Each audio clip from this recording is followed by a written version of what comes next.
তো নিজে নিজে চিঠি লেখে মানে আমাকে বলতেছে যে ওই ছেলেটা আমাকে একটা চিঠি দিছে। তো আমি বলতেছি ওই ছেলেটা তোমাকে চিঠি দিবে, আমি বিশ্বাস করি না। আর বাচ্চা মানে 8 মাস গর্ভাবস্থায় আমি। তো তখন কি বলছিল যে বাচ্চাটাকে নষ্ট করতে ফেলতে? তখন সে বলছিল এক পর্যায়ে যে বাচ্চাটা কি নষ্ট করা যাবে কিনা। তখন আমি বললাম তাকে যে না, আপনি তো ওই জন্য দায়ী না। তো উনি আমাকে জিজ্ঞেস করলো যে কেন তাহলে এগুলো করলে, আমাকে কেন ফাঁসি। তাসলিমা, বয়স কত আপনার? আমার বয়স 24 বছর। 24 বছর এই মুহূর্তে। আপনি কোন জেলায় জন্মগ্রহণ করেছেন? আমাদের বাড়ি হচ্ছে সিলেট সুনামগঞ্জ থানা। তো ওখানে আমি জন্মগ্রহণ করি। আর আপনি এখন আছেন গাজীপুরে? এখন আমি বর্তমানে গাজীপুরে থাকি। গাজীপুরে আছেন, জি। তো আপনি যে জীবন গল্পটা আজকে এখানে বলবেন আপনার, এবং আমি তো জানি গল্পটা কি বিষয়, বা আমার টিম মেম্বার যারা ছিলেন তারা তো আপনার সঙ্গে পুরো বিষয়টা নিয়ে অনেকক্ষণ ধরেই গল্প করেছেন।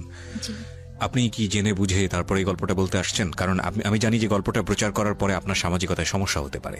সমস্যা হতে পারে, তবে আমি মনে করি কি আমার এই কষ্টগুলো বা আমার সাথে যে অন্যায়গুলো করা হয়েছে সেগুলো যদি মানুষের শুনে তাহলে নিজেকে একটু হলে সাবধানে রাখতে পারবে।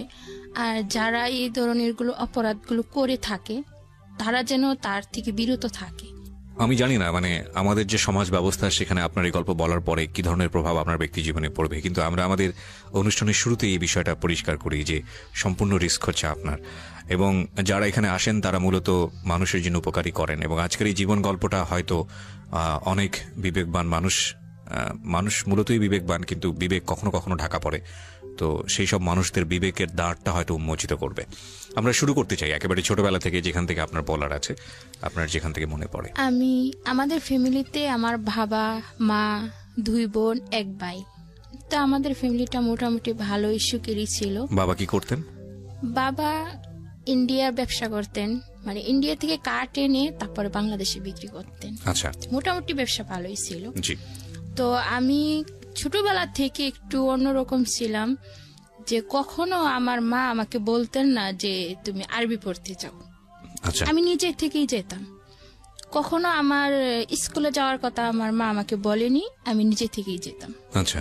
যখন আমি ক্লাস 1-এ পড়ি তখন আমার বাবা মানে 10,000 টাকা আমার আম্মুকে দেয়, বলে যে এই টাকাগুলো রাখো, কালকে মাল কিনতে হবে। আচ্ছা। তো আমার ভাইয়া আবার ওই দৃশ্য দেখে। তখন আবার আমার ছোট্ট একটা বোন হয়, 2 মাস বয়স। তো আমরা 3 বোন 1 ভাই। তো আমার আম্মু আমার ছোট বোনকে দোলানিতে শুয়ে দিয়ে মানে নদীতে গোসল করতে যায় আমাদেরকে নিয়ে। আমার ভাইকে বলে যায় যে তুমি একটু তোমার বোনকে দেখো। আমার ভাই কি করে, ওই সুযোগে ওই 10,000 টাকা নিয়ে সে পালিয়ে যায়। কোথায় যাই সে কেউ বলতে পারে না। আমার আম্মু অনেক কাঁদে, তাকে অনেক খুঁজে, কিন্তু কোথাও তাকে পাওয়া যায়নি। তো আমার বাবা একটু অন্যরকম ছিলেন, কারণ মেয়েদের পড়াশোনা করা বা ছেলেদের লেখাপড়া করানো এগুলো মানে পছন্দই করতেন না। আমার মা পছন্দ করতেন কিন্তু বাবা পছন্দ করতেন না। তো আমার ভাইয়া চলে যাওয়ার পর প্রায় 1 বছর মানে নিখোঁজ থাকে। আমার মা অনেক কান্নাকাটি করেন যে আমার ছেলেটা কি বেঁচে আছে নাকি মরে গেছে। তো বাবা বলতেন যে ঠিক আছে, আমি তোমার ছেলেকে খুঁজে নিয়ে আসবো। আপনার ভাইয়া যখন এরকম পালিয়ে যায় তখন তার বয়স কত? তখন তার বয়স 15 থেকে 16 বছর হবে। ঠিক আছে, তখন আপনার বয়স কত? তখন আমার বয়স, আমি ক্লাস 1-এ পড়ি, 5 বছর বয়স। তো ভাইয়াকে খুঁজতে খুঁজতে একসময় বাবা খুবই অসুস্থ হয়ে পড়েন। তো বাবা আমাদের ভৈরব রায়পুরা থানা, ওখানে আমার একটা হুপু আছে, হুপুর বাসাতে যান অসুস্থ অবস্থায়। তো ওখানে গেলে আমার হুপু দেখে চিকিৎসা করায় কিন্তু ভালো হয় না। জি।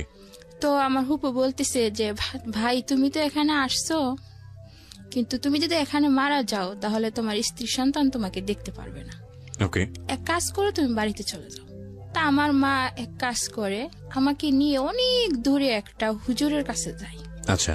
গিয়ে হুজুরের পায়ে হাতে ধরে কাঁদতে থাকে যে আমার একমাত্র ছেলে, তার বাবা অসুস্থ, এখন সে যদি বাড়িতে না আসে, যদি তার বাবা মারা যায় তাহলে আমার স্বামী বলে যে ও নাকি ওকে মাটিও দিতে পারবে না, তাহলে একটা সুখ থেকে যাবে। তো উনি বলে কি মা কেঁদো না। তো শনিবারে যাই আমাকে নিয়ে, তো উনি কিতাব দেখে 2টা তাবিজ লিখেন, যদি আপনার ছেলে জীবিত অবস্থায় থাকে তাহলে 7 দিনের ভিতরে ফিরবে, আর যদি না ফিরে তাহলে ভাববেন যে আপনার ছেলে মারা গেছে।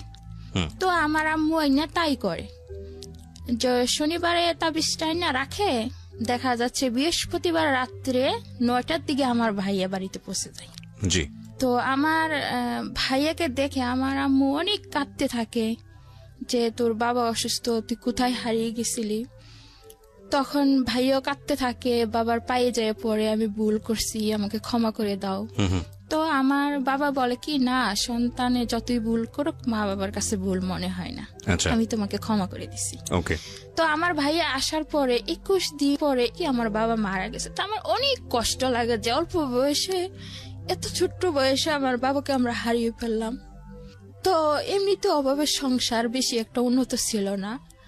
আমার ভাই আমার মা দুজনে রুজি করে, একটু জমি ছিল, এগুলা কিছু বিক্রি করছে, আর কিছু বাড়িটা ছিল, ওরকম করে আমাদের দেখা যায় 5 পর্যন্ত পড়ানোর মোটামুটি আমার মা আমাদের নিয়ে চলতেছে। ঠিক ওই অবস্থায় আমার 5-এর পরীক্ষা শেষ। তো আমার ভাইয়া চট্টগ্রামে থাকতো, ওখানে থেকে কাজ করতো। ওখানে আবার আমার বাবা আমার মাকে বিয়ে করার আগে আরেকটা বিয়ে করছিল। উনার ওই মানে আমার বড় আম্মু মারা গেছে। তো উনার আবার একটি মেয়ে আছে, উনিও আবার চট্টগ্রামে থাকে, উনার ওখানেই বিয়ে হয়। আমাকে নিয়ে আমার ভাই ওখানে যায় বেড়ানোর জন্য। তা আমি বেড়াতে যাই, আপার বোনের বাসায় থাকি। তো বোনের একটা দেওর আছে, মানে উনি মাঝে মাঝে আসতেন। তখন আমার বয়স মনে করেন 10 বছর বয়স। কিরকম জানি খারাপ নজরে তাকাইতেন আমার দিকে। তো আমার কাছে খুবই যন্ত্রণা মানে মনে হইতো যে ওই লোকটা এরকম কেন, এভাবে তাকাচ্ছে কেন আমার দিকে। এক পর্যায়ে ও কি করে, আমার হাতে ধরে টেনে ধরে আমাকে। তা আমি কোন রকমের ছুঁইটা পালাইয়া যাই। তো আমি ভাইয়াকে বলি, ভাইয়া আমার না এখানে থাকতে ভালো লাগে না, আমি বাড়িতে চলে যাব, আমি এখানে থাকবো না। তো ভাইয়া আবার 2-3 মাস পরে আমাকে সিলেট নিয়ে আসে, বাড়িতে চলে আসি। আসার পরে আমি আমার মামার ক্ষেত আছে, মানে আলু করে, অনেক কিছু চাষ করে ওরা, ওদের ওখানে যাই মানে আলু তোলার জন্য। তো মামা বলে কি যে না, তোরা আলু তুলবি না, তোদের আলু তোলার কোনো প্রয়োজন নেই, তোর মা ভালো না। তো এই কথাটা বলার পরে আমার অনেক খারাপ লাগে যে আমার মা ভালো না, কি করছে আমার মা, কাকে প্রশ্ন করব। একদিন মা বড়ই পারতে বড়ই গাছের তলায় যায় আর কি, অনেকটা দূরে। মানে মাকে কিভাবে প্রশ্ন করব, আর একাকি কোথাও আমি মাকে পাচ্ছি না যে এই প্রশ্নটা আমি করব। তো ওখানে যাওয়ার পরে আমি আমার আম্মুকে বলি যে মা, ওরা কি বলে এসব, লোকেরা বলে তুমি নাকি ভালো না, কি করছো মা তুমি? কই আমি তো কিছু করি নাই।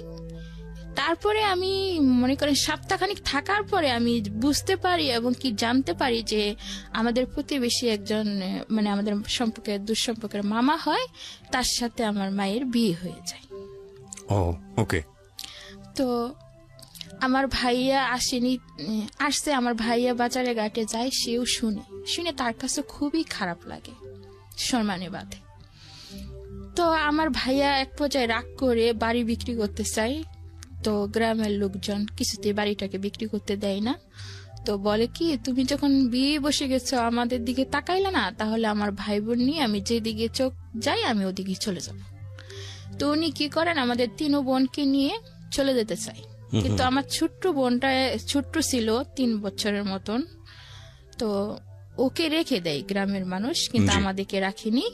তো আমরা 2 জনকে নিয়ে চট্টগ্রামে চলে যাই। যাওয়ার পর আমি এত ছোট যে কোথায় যে কাজ করব সেটা আমার পক্ষে সম্ভব না, বা কেউ আমাকে নিবেও না। তো ভাইয়া বলে যে কি কাজ করো, আমি একা কাজ করে তোমাদের পালবো। আবার আমার ছোট বোনটাকে স্কুলে ভর্তি করে দেয় ওখানে নিয়ে, কিন্তু আমাকে স্কুলে ভর্তি করে না, আমাকে কাজের জন্য চাপ দিতে থাকে। তো আমি বিভিন্ন অফিসে যাই চাকরি নেওয়ার জন্য, কিন্তু কোথাও আমার চাকরি হয় না। লাস্ট পর্যন্ত আমি একটা সুতার ফ্যাক্টরি, ওখানে গিয়ে কাজ করি। 1 সপ্তাহ কাজ করার পরে নাইট ডিউটি আসে। জীবনে কখনো জেগে থাকিনি।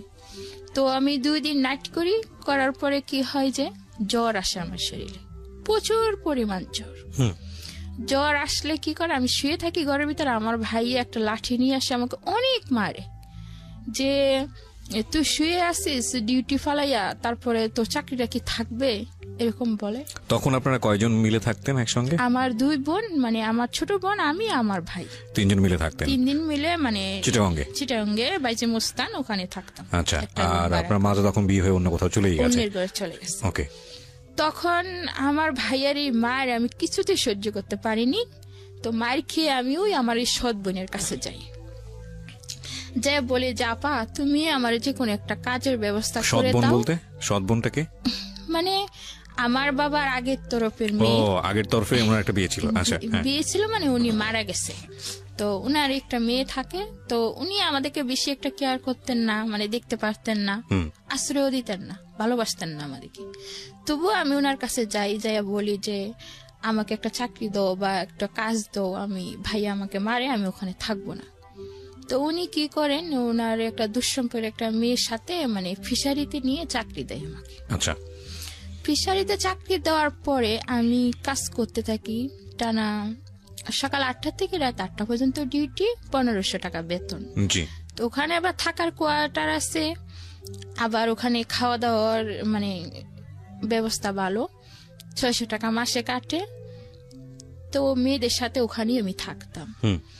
তা আমার বোন কি করতো, আমার যে সৎ বোন আমাকে নিয়ে চাকরি দিছিল, উনি ওখানে যাইতেন, যে আমি চাকরি করতাম, উনি মাসে মাসে টাকাটা নিয়ে আসতেন।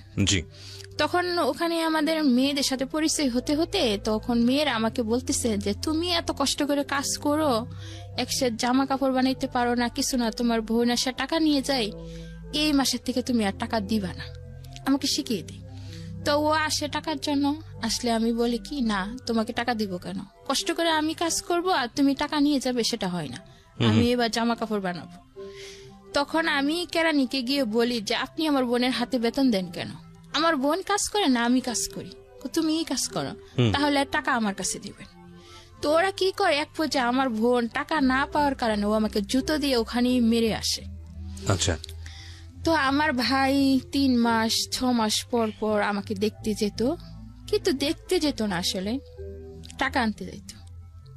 কখনো ভাবতো না যে আমার একটা ছোট বোন আছে, তার জন্য একটা জিনিস কিনে নিয়ে যায়, এরকম কিছু করতো না। তো সবাই বলতো তোর কেমন ভাই কেমন বোন, ওরা তোর কথা ভাবে না কখনো, শুধুই টাকা নিতে আসে। তো আমার মনে অনেক কষ্ট লাগতো, মাও হারিয়ে গেল, ভাইয়ারও এরকম করে, বোনও এরকম করে, আমি কার কাছে যাব, কিভাবে আমি জীবনে বাঁচবো। তো ওখানেই আমি থাকি, এইভাবে থাকতে থাকতে প্রায় 1.5 বছর থাকি। থাকার পরে ওখান থেকে না বের হতে দেয় না ছুটি দেয়। আচ্ছা, কত টাকা মাইনে পেতেন? 1500 টাকা। 1500 টাকায় সারা মাস এরকম পরিশ্রম করে? জি, 1500 টাকা। ওকে। তো ছুটি না পাওয়ার কারণে মানে আমরা এক সময় অনেকটা বড় হয়ে যাই আর কি। তো ওখানে আবার মনে করেন মেয়েদের সাথে চলতে চলতে থাকতে থাকতে আমি আবার অনেকটা বড় হই। আবার ওখানে একটা ছেলে আসে, মানে তাদের বাড়ি হচ্ছে বরিশাল। তো ও আসার পরে না অনেক দেখতে শুনতে খুবই ভালো ছিল, স্মার্ট ছিল, তো সবাই ওকে পছন্দ করতো। তো সবাই কথা বলতো, কিন্তু আমি তার সাথে কখনোই কথা বলতাম না। আর আমার একটা সুনাম ছিল ওই অফিসে, যে আমি কথা কম বলতাম এবং ভদ্রতা ছিল বেশি আমার মাঝে। যে ছাড়েরা আসতেন ওখানে, সব ছাড়েরা আমাকে বেশি স্নেহ করতেন এবং ভালোবাসতেন। তো ওর নাম ছিল লিটন, আমার সাথে আরেকটা মেয়ে ছিল, ওর নাম ছিল আকলিমা। তো নিজে নিজে চিঠি লেখে মানে আমাকে বলতেছে যে ওই ছেলেটা আমাকে একটা চিঠি দিছে। তো আমি বলতেছি ওই ছেলেটা তোমাকে চিঠি দিবে, আমি বিশ্বাস করি না। তো ও আমাকে হিট লাগাইতেছে যে আমাকে দিবে না তো কি তোমাকে দিবে, আমাকে হ্যাঁ আমাকে দিবে। ছেলেটার নাম কি ছিল? লিটন। লিটন, ওকে। তো আমি বললাম, ও আমাকে সাথে চ্যালেঞ্জ করতেছে যে 1 সপ্তাহ টাইম, যদি তুই এই চ্যালেঞ্জে জিততে পারস তাহলে আমি তোকে 1000 টাকা খাওয়াবো, আর যদি তুই হেরে যাস তাহলে তুই আমাদেরকে 1000 টাকা খাওয়াবি। মানে এরকম একটা বাজি ধরে আর কি আমার সাথে। তো আমি কই ঠিক আছে। তো ছেলেটা দিনে ডিউটি করতো, আর আমরা নাইট ডিউটি করতাম। তো ওরা বের হতো আর আমরা ঢুকতাম, ঠিক ওই অবস্থায় ওর সাথে আমার দেখা হতো বেশিরভাগ সময়। তো আমি আগে থেকে বুঝতে পারতাম যে ছেলেটা আমাকে অবশ্যই পছন্দ করছে। তো আমি ওকে দেখে হাসতাম। তো ওরকম হাসতে হাসতে 1-2 দিন পরে ও কি করে নাইট শিফটে চলে আসে। তো তো আদার পিসের কাজ হতো ওই অফিসে বেশিরভাগ। আদার পিসের কাজ হইলে দেখা যাইতো কি ওরা আর আমরা একসাথে মিলেমিশে কাজ করতে হইতো। মানে আমি, আমার আরো 2টা বান্ধবী ছিল, সুমি, জমিলা, আমরা 3জনই এক সমান সমবয়সী ছিলাম। তো ওরা আদার পিসের যে স্যারগুলো ছিল, যে ভাইয়ারগুলো ছিল আর কি, তো ওরা আমাদেরকেই বেশি পছন্দ করতো। অন্য সব কোনো মেয়েকে পছন্দ করতো না, সবাইকে বের করে দিত ফলোয়ার, আমাদেরকে রেখে দিত। তো আমরা ওই কাজগুলো করলে স্যারেরা আমাদেরকে বোনাস দিত। জি। তো এইভাবে ওই ছেলেটা মানে আস্তে আস্তে ওর সাথে আমার কথা হয়। কথা হইতে হইতে একদিন আজানের আগেই কাজ শেষ হয়ে যায়। আচ্ছা। তখন ওর একটা বন্ধু দিয়ে, ওই অফিসের মধ্যে আবার বিদেশি অফিস ছিল, তো অনেক ফুলের বাগান ছিল, দেখতে খুবই সুন্দর ছিল অফিসটা। তো ফুল আইনে আমার সামনে ধরে রাখছে। আমি বলতেছি কি ব্যাপার, ফুল আসলো কই থেকে, আপনি আমাকে ফুল দিচ্ছেন কেন? আমি তো দেই নেই, একজন তোমাকে ফুলগুলো দিচ্ছে। কে দিচ্ছে? লিটন। আমি তখনও 1 সপ্তাহ পূর্ণ হয়নি, 1 সপ্তাহ পূর্ণ হতে 2 দিন বাকি আছে। তো ফুলগুলো দেওয়ার পরে আমি নিছি, মানে আমি তাকে বুঝাইছি যে আমিও তাকে পছন্দ করি। জি। পরের দিন ও আমাকে একটা চিঠি দেয়, চিঠিতে অনেক কিছু লেখা থাকে যে ও আমাকে পছন্দ করে, ভালোবাসে। তখন এই চিঠিটা আমি আবার আমার ওই যার সাথে আমি মানে বাজিয়ে রাখছি তাকে পড়ে শুনাই। আমাকে, শুনো, তুমি আমাকে 1 সপ্তাহ সময় দিছিলে, আর 1 সপ্তাহের মধ্যেই আমি কিন্তু জিতে গেছি। তারপরে ও আমাকে 1000 টাকা দেয়, দিলে আমরা সবাই বান্ধবীরা মিলে খুব মজা করে খাই, মানে অনেক কিছু কিনে খাই। খাওয়ার পর আমার উদ্দেশ্য হলো যে আমি আর ওর সাথে কখনই কথা বলবো না, জাস্ট এটা একটা মজা ছিল। তো ও তো সত্যি সত্যি আমাকে মন থেকে ভালোবাসতো। তা আমি কথা না বলার কারণে সে আমাকে অনেক খুঁজতে থাকে, মানে আমাকে অনেক রিকোয়েস্ট করতে থাকে, সবাইকে দিয়ে খবর পাঠায়, সিটি দেয় যাতে আমি ওর সাথে 1 মিনিটের জন্য হলো কথা বলি আর কি। তো ওরকম করতে করতে ওর প্রতি আমার একটা মায়া কাজ করে, আমিও ওর সাথে কথা বলি। বলতে বলতে এক সময় একদম সুন্দর একটা সম্পর্কই তৈরি হয়ে যায় আমাদের মাঝে। তো 1.5 বছর হয়ে যাওয়ার পরে আবার কি হয় যে তার মধ্যে 6-7 মাসের বেতন আমাকে দেয়, আর 6-7 মাসের বেতন আমাদের ওরা আটকে দেয়। মানে আমরা ওখানে থাকতে চাচ্ছি না, মানে আমরা চলে যাব অন্য কোথাও। আচ্ছা। ওই গৃহবন্দী হয়ে থাকতে আমাদের ভালো লাগে না। আর ওদের কথা হচ্ছে যে ওই 3টা মেয়ে খুবই ভালো কাজ পারে, আমরা কখনো ওদেরকে হাতছাড়া করব না। তো আমাদেরকে ছুটি দেয় না, ওখানেই মানে বন্দী হয়ে থাকতে হয়। তো একদিন সকাল সকাল কাজ শেষ হয়ে যায়, তা আমরা বুদ্ধি করি, আমি, জমিলা আর সুমি, যে আমরা এখান থেকে পালিয়ে যাব, বেতন যা আছে এগুলো সব ফেলে পালিয়ে যাব, এখানে থাকবো না, গৃহবন্দী হয়ে থাকতে ভালো লাগে না। তো আমরা ফ্যাক্টরির সমস্ত সাইড মানে ঘুরতে থাকি আর কি, যে কোন দিক দিয়ে পালানো যায়, গেট দিয়ে তো আর বাইরে হইতে দিবে না। তো একটা দারোয়ান ছিল, মিজার নাম, উনি বলতেছে কি ব্যাপার, তোমরা এত ঘোরাঘুরি করতেছো, পালিয়ে যাবা নাকি? আমি বলতেছি আরে না, পালাবো কেন, যাইলে গেটের সামনে দিয়ে যাব, পালাবো না। তো আমরা কি করি, ঘরে যাই, ঘরে গিয়ে লাইট বন্ধ করে নিজেদের ব্যাগ গুছাইয়া ওই ওয়ালের ও পাশে যেতে হবে যে কোনো ভাবে। এখন জমিলা একটু পাতলা সাইজের ছিল, ও পার হয়ে যায়, আমিও পার হয়ে যাই, সুমিও পার হতে পারে না। তো ওরে কষ্ট করে টাইনা মাইনা তুলি, আমরা তুলে 3জনেই পার হয়ে অনেকটা দূরে চলে যায়, যে একজনের বাসায় জামা কাপড়গুলো রাখি, কিন্তু অফিসের লোক ঠিকই ধরে ফেলে যে আমরা পালিয়ে যাই। তো আমরা যাই মেন রোডে উঠি, ওরাও অফিসে মানে গেট দিয়ে যায়, আর সামনে আমাদের সামনাসামনি হয়ে যায়। এখন আমরা খুবই ভয় পাইতেছি যে ওরা তো আমাদেরকে এখন ধরে নিয়ে যাবে, এখন কি করব। তো রিক্সাওয়ালাকে বলি যে আমাদেরকে নিয়ে যান, ওনারা নেই না। বাসওয়ালাকে বলি যে আমাদেরকে নিয়ে যান, ওনারাও নিচ্ছেন না। তখন আজানের পর একদম কোনো মানুষ নাই রাস্তাঘাটে। এভাবে করতে করতে আমরা কি করি, একসময় দৌড়াইতে থাকি, 3জনই দৌড়াইতে থাকি। তো ওরা আমাদের পিছনে দৌড়াইতে থাকে, আমরাও দৌড়াইতে থাকি। দৌড়াইতে একদম চন্দননগর এলাকা, মানে অলিগলি এলাকা, ওটার ভিতরে যায়, ঢুকে যায় পাহাড়ি এলাকা। দৌড়াইতে আবার ওখানে গিয়ে আবার একটা খাল আছে অনেক বড়, যাকে বলে আর কি হাক্কা বলে, মানে অনেক দূরে একটা করে মানে ভাস দেওয়া। তো জমিলা ওই হাক্কাটা পার হয়ে যায়, কিন্তু আমরা 2জন আর পার হতে পারি না। তো আমরা থেকে যাই, তো দেখি কি ওরা চলে আসতেছে। এই অবস্থায় কি করি, পাশে একটা মানে বাড়ি ছিল, ও বাড়িতে যে আমরা ঢুকে যাই, ওরা খালি দরজা খুলে আর আমরা গিয়ে কি করি, আমি যে দরজার পিছনে লুকাই, ও যে একদম খাটের নিচে লুকাই। তো ওরা কি করে, আইসা আমাদের ধরে ফেলে, আমরা দুইজনকে ধরে তারপরে আমরা বলি কি না আমরা যাব না, তোমরা ওখানে বেতন দেয় না, আমাদেরকে ছুটি দেয় না, এই জন্য আমরা পালাইছি, তোমরা আমাদেরকে ধরে নিতে আসছো কেন, আমরা যাব না। ওদের উদ্দেশ্য হলো আমাকে ধরে নিয়ে যাবে। তা ওরা আমাদেরকে নিয়ে আসে অফিসের ভিতরে, আনার সময় আমাদেরকে হাতে ধরে ধরে আনতে চাই, পরে বলি কি খবরদার হাতে ধরবা না, কারণ আমরা তো চুরি করি নাই, তোমাদের কোনো জিনিস তো চুরি করি নাই, তো তোমরা হাতে ধরে নিয়ে গেলে মানুষে দেখবে, তাহলে কিছু মনে করবে, আমরা এভাবে যদি না ধরো আমাদেরকে ছেড়ে দাও, আমরা নিজে নিজেই অফিসের ভিতরে যাব। অফিসের ভিতরে গেলে প্রথম অবস্থায় যা হয়, একটা দারোয়ান ওই যে মিজান, ও আমাদের উপরে মানে আসে, মারতে আসে, যে তোরা পালাইলি কেন, সব চাপটা তো আমার উপরে পড়বে। মারতে আসলে আবার অনেক লোক আছে, তারা বাধা দেয়, তা আনে কেরানি আইনে কি করে, আমাদের একটা রুমের ভিতরে বন্দি করে রাখে। শুধু বন্দি করে রাখে না, উনি আইসার জাস্ট কয়েকটা থাপ্পড় মারে আমার গালে, যে আমি একদমই পড়ে যাই, যে পালাইলি কেন।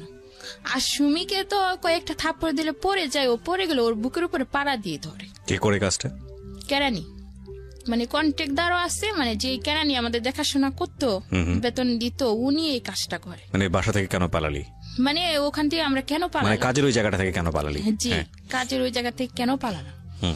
তো বলে যে কি, মানে যে বুয়া রান্না বান্না করতো মেস, ওনাদেরকে বলে দেওয়া হয় ওদের দুইজনকে আজকে সারাদিনও খাবার দিবি না, এবং কি একটা ঘরের মধ্যে রেখে আমাদেরকে তালা মেরে দেয় পুরোপুরি। তো আমরা দুজন ওখানে সকালও খাবার নাই, দুপুর। আচ্ছা, আমি খাবারের জায়গায় আসছি, তার আগে একটু বলেন তো আমাকে, কাজটা কি ছিল আপনাদের? কাজটা ছিল মাছ প্যাকেট করা, যে মানে বিভিন্ন জায়গা থেকে অনেক ধরনের মাছ আসতো এখানে। এই মাছটা কোথায় যেত? ওটা বিদেশ যেত, বিদেশ চলে যেত। আচ্ছা, তো ওই ফ্যাক্টরিতে আপনারা মূলত মাছ প্যাকেট করার কাজ করতেন? আচ্ছা, ঠিক আছে, বলেন তারপরে আমরা না খেয়ে সারাদিন থাকি। তো সন্ধ্যা হয়ে গেলে মানে আমার খুবই খারাপ লাগে যে কখনো না খেয়ে থাকিনি, আজকে সমস্ত দিন না খেয়ে থাকলাম, বা ওরা আমাদের উপর মারধর করলো। তা আমি সুমি আবার পড়তে জানতো না, লিখতেও জানতো না, তা আমি তো আবার একটু লিখতে জানতাম। তো আমি একটা চিঠি লিখে জানালা দিয়ে ফেলে দিই। তো ফেলে দিলে কি হয়, যে কোনো একজন অবশ্যই চিঠিটা পাই, পাওয়ার পরে আমি চিঠিতে লিখি যে আমরা অনেক কষ্ট আছি, প্লিজ আমাদেরকে সাহায্য করুন। তো উনি এই চিঠিটা নিয়ে যে জমিলা, আমার যে বান্ধবীটা পালাইয়া গেছে, ওর বোনের কাছে যায়, যা বলে কি তোমার বোন আর ওই যে দুই বোন তারা পালাইছিল, কিন্তু ওরা তো জমিলা কোথায় জানি হারিয়ে গেছে, আর ওদের তো ধরে নিয়ে গেছে, ধরে নিয়ে অনেক মারধর করতেছে, না খাওয়াই রাখছে। তো উনাকে আমরা আপা বলে ডাকতাম, ওনার নাম ছিল আমেনা, ওদের বাড়ি হচ্ছে কক্সবাজারে। তো উনি আবার আমাকে খুবই মায়া করতেন। তো উনার কাছে যখন এই খবরটা যায়, উনি সহ্য করতে পারেন না, উনি একদমই থানায় চলে যান সঙ্গে সঙ্গে। আচ্ছা, থানায় গিয়ে পুরো ঘটনা বলার পরে তারপরে আমরা কি করে, রাত্রেও আমাদের খাবার দেওয়া হয় না, খাবার না দিয়ে ওই অবস্থাকে আমাদেরকে ডিউটিতে পাঠানো হয়। তো আমরা ডিউটিতে ঢুকি, মনে করেন 10টা থেকে 10:30 হবে টাইম। তো আমার খুবই মাথা ঘুরাইতেছে, সমস্ত দিন না খেয়ে রয়েছি, খুবই কষ্ট লাগতেছে, মানে আমি যে টেবিলে দাঁড়িয়ে কাজ করব আমার করতে পারতেছি না, সে শক্তিটুকু নেই। তো আমি সুমিকে বললাম যে সুমি চল আমরা বাহিরে চলে যাব, কাজ করব না, মেরে ফেলবে। তো আমরা গ্লাস সিস্টেম অফিস ছিল, গ্লাসটা খুলে খালি বাহিরে হব, ঠিক ওই মুহূর্তে 2-3টা গাড়ি বা কয়েকটা স্কুটার আসলো, সবই পুলিশ ছিল, ওসি ছিল, 2জন উকিলও ছিল সাথে। তো ওরা আসার পরে দারোয়ান তো গেট খুলে না, দেখলাম কি গেট ভেঙে ভিতরে ঢুকে। তারপরে ওরা চলে আসে, আসার পরে মানে যাকে পাচ্ছে তাকে মারতেছে, ভাঙচুর করতেছে, অনেক ভাঙচুর করতেছে পুলিশ। তো আমাদেরকে 2টা উকিল এসে আমাদেরকে খুঁজতেছে, যেখানে তাসলিমাকে, সুমিকে। তখন আমরা বললাম আমার নামই তাসলিমা, আমরা সুমি। তো উকিল 2জন আমাদের সাথে অনেক কথা বললো যে তোমাদেরকে নাকি মারধর করছে। আমি বলি জি স্যার, আমাদেরকে মারধর করছে, না খাওয়াই রাখছে সমস্ত দিন। তো ওনারা মনে করেন কেরানিকে পায়নি, কেরানি লুকিয়ে যায়, তো ওকে ধরতে পারে না। তো ওনারা চলে যাচ্ছে এক পর্যায়ে ভাঙচুর করার পরে। তো ওখানে আমি উকিলকে বললাম যে আপনারা তো চলেই যাচ্ছেন, আপনারা চলে যাওয়ার পরে হয়তো আজকে আমাদেরকে রাত্রে এখানে জবাই করে রাখবে। পরে বলে কি কার এত বড় সাহস যে তোমাদেরকে জবাই করবে। আমি বলি কি ওরা যখন আমাদেরকে হাত তুলতে পারছে, সারাদিন না খেয়ে রাখতে পারছে, তো মারতেও পারবে আবার। তখন উকিলের একটা ব্যবস্থা মানে ওসির কাছে বললো। তো ওই অফিসের একজন স্যার আর কি যে মানে ক্ষমতা আছে ভালো, তো ওনাকে ডাকে, ডাইকা বলে কি এই মেয়ে দুজন আপনার জিম্মায়, যদি ওদের কিছু হয় তাহলে মনে করেন আপনার অনেক অবস্থা খারাপ হয়ে যাবে। তো ওই স্যার আমাদেরকে রিস্ক গুচ্ছা রাখে, যতদিন পর্যন্ত আমার বান্ধবী জমিলাকে খুঁজে না পাওয়া যাবে ততদিন আমাদেরকে এই অফিসে থাকতে হবে। তখন আমরা থাকি এখানে। তো জমিলা অবশ্যই কোথায় জানি ও হারিয়ে যায়, পাহাড়ের মধ্যে লুকিয়ে ছিল। তো লুকিয়ে থাকার পর এক পর্যায়ে ও নিজের কানে একজোড় সোনার দুল ছিল, ওগুলা বিক্রি করার পর ও বাড়ি চলে যায়। ওরা আবার লুক রাইখা মানে পুলিশও যায়, ওকে বাড়িতে যায় খুঁজে পায়, তো ওরা আবার চট্টগ্রামে নিয়ে আসে। তো এইভাবে আসার পরে আমাদের 3 জনকেই কুড়ে নিয়ে যাওয়া হয় আর কি। আচ্ছা, কুড়ে নিয়ে যাওয়ার পরে আমরা সাক্ষ্য দিই যা যা হয়েছে। তো কুড়ে থেকে আদেশ করা হয়েছে যে মেয়েদের 1 বছরের যে টোটাল বেতনটা ওরা পাবে, সেই বেতনগুলো আমাদের উকিলের মাধ্যমে বা ওসি থেকে দেওয়া হবে, এবং কি প্রত্যেকটা মেয়েকে গার্জিয়ান অনুযায়ী বাড়িতে পাঠাতে হবে, আর যার গার্জিয়ান নেই তাকে পুলিশ সহকারে বাড়িতে দিয়ে আসবে। জি। তখন আমি যে আমার যে বোনটা ছিল না, যে জুতা দিয়ে আমাকে মারছিল, আমার সৎ বোনটা, আমি ওদেরকে একটা পরিচয় দিতে চাইনি, কারণ ওরা তো লুবি, যে 1 বছরের বেতন আমি পাইতাম ওরা হয়তো বা জানলে ওরা নিয়ে যাবে। তো ওরা কিভাবে জানি খবর জানে যায় না, ওই দিন উপস্থিত থাকে ওখানে। আচ্ছা, জমিলার বোনের কাছে জমিলাকে হাতে তুলে দেওয়া হয়, আর আমাকে ডাকে স্যারেরা যে আমার দুলাভাই আর ওই জাহাপা আসে ওদের সাথে যাওয়ার জন্য। তখন আমি ওইটা বললাম কি যে ওনারা কারা, ওনারা আমার আপা হয় না। তখন ওসি আমাকে একটা ধমক দেয়, কে মেয়ে চুপ থাকো, নিজের বোনকে চিনতে পারো না। তখন বাধ্য হয়ে ওদের কাছে যেতে হয় আর কি। তো টোটালি আমার বেতন 8 থেকে 10,000 টাকার মতো আসে। তো ওই টাকাটা আবার আমার আপার কাছে দেওয়া হয়। জি। আমার আপা ওই টাকাটা পুরাটাই আত্মসাৎ করে ফেলে। আমি ওকে অনেক রিকোয়েস্ট করি যে আপা আমি তো ওখান থেকে চলে আসছি চাকরি ছেড়ে, আমি কি খাবো কি করব, তো আমারে তুমি 1,000 টাকা হলো দাও। কিন্তু 1 টাকাও সেদিন ও আমাকে দেয়নি, পুরোটাই আত্মসাৎ করে। আপনার এই সৎ বোন? জি। তখন আমি কয় টাকা পেয়েছিলেন 1 বছর কাজ করে? 10,000 টাকার মতো হবে টোটালি। মাত্র? আজকে মাত্র তো আমার জায়গা থেকে বা যারা শুনছেন তাদের অনেকের জায়গা থেকে, কিন্তু এই 10,000 টাকার জন্য ওকে 1 বছর পরিশ্রম করতে হয়েছে এবং সেই টাকাটাও আত্মসাৎ হয়েছে। গল্প কিন্তু এটা না প্রিয় শ্রোতা, গল্প সামনে। হ্যাঁ বলেন। তারপরে আমি ওখান থেকে মনে করেন মোহাম্মদনগর যেখানে বলে মানে একজনের বাসায় আমি আশ্রয় নিই, তাকে আমি কাকা রাখতাম। উনি আমাকে মেয়ের মতোই স্নেহ করতেন। আচ্ছা। তো উনার বাসায় আমি থাকতাম। থাকার পরে আমি একটা ছোট একটা অফিসে চাকরি নিয়ে নিই, গার্মেন্টসে যেটা বলে, হেল্পারি করতাম। 900 টাকা বেতন, মাত্র 900 টাকা বেতন, মানে ওভার টাইম নিয়ে টোটালি মাসে 1500 টাকা, সে আগের জায়গার মতোই 1500 টাকা পেতাম। 1,000 টাকা ওদের মানে খাওয়ার খরচ দিতাম, আর 500 টাকা থাকতো মাস শেষ হলে, ওটা দিয়ে আমার যা ভালো লাগতো তাই কিনতাম। তো এইভাবে থাকতে থাকি। এক পর্যায়ে আমার ভাই বিয়ে করে। তখন বিয়ে করার পরে চট্টগ্রামে আবার যাই। যাওয়ার পরে আমি যে বাসায় থাকি ওই বাসার থেকে আমাকে নিতে আসলে আমি যাইতে রাজি হই না, কারণ আমি যখন বিপদে ছিলাম তখন তুমি পাশে ছিলে না, তুমি আমাকে মেরে ঘর থেকে বের করে দিছো, আমি এখন তোমার সাথে যাব না। এক পর্যায়ে আমার ভাই বলে কি আপনারা ওর জায়গায় সকালে কাজ করতে হয়, বিকালে কাজ করতে হয়, অফিসে কাজ করতে হয়। তো আমার ভাবিও ভালো না, মানে ঠিক মতো বাজার করতো না। তা আমার কাছে অনেকই খারাপ লাগতো আর কি। তো এক পর্যায়ে আমি ওখান থেকে চলে যাই, নিজে নিজে একা একটা বাসা নিই। বাসা নেওয়ার পরে ওখানে আমি থাকতাম আর চাকরি করতাম। তো যেই বাসায় আমি থাকতাম ওই বাসাগুলো ছিল টিন সেট, মানে অল্প টাকা ভাড়া ছিল 700 টাকা। তো যে লোকটা ছিল তার বয়স মনে হয় 40-এর উপরে হবে তখন, আর আমার বয়স হবে 14 বছর। তো একদিন আমি রাত্রের বেলা কি করি, 2টার দিকে প্রস্রাব করার জন্য হয়তো বাথরুমে যাওয়ার জন্য বের হই। ওই লোকটা যে তখন মানে আসতেছে তখন আমি খেয়াল করিনি, বা ওর একটা টার্গেট ছিল আমার প্রতি। এখানে একটু থামাচ্ছি আপনাকে।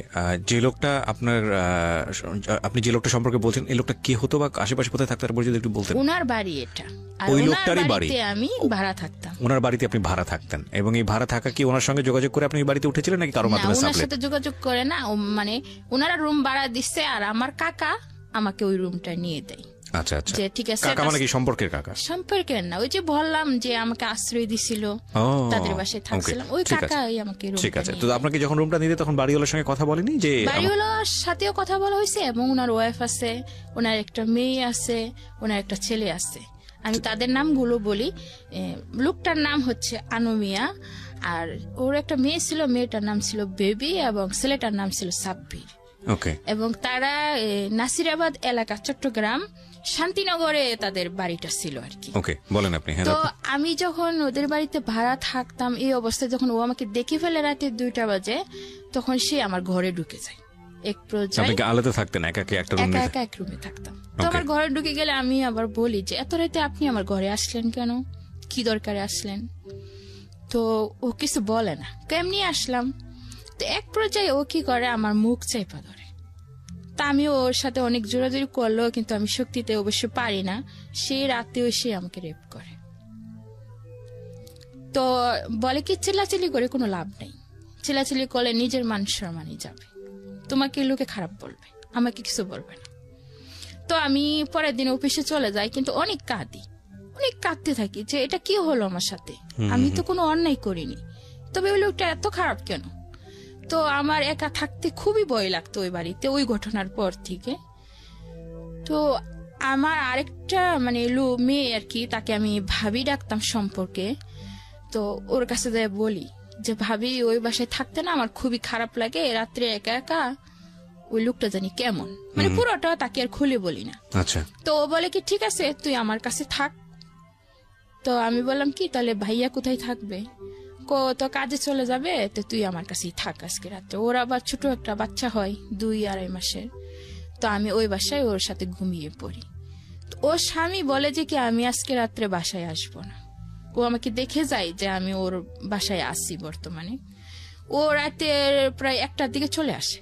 ওর হাজবেন্ড চলে আসলে এক পর্যায়ে আমি তো ঘুমিয়ে থাকি, আর কিছু বলতে পারতেছি না, কারণ সারাদিন কাজ করছি, আমার শরীর খুবই দুর্বল, আমি ঘুমিয়ে পড়ি।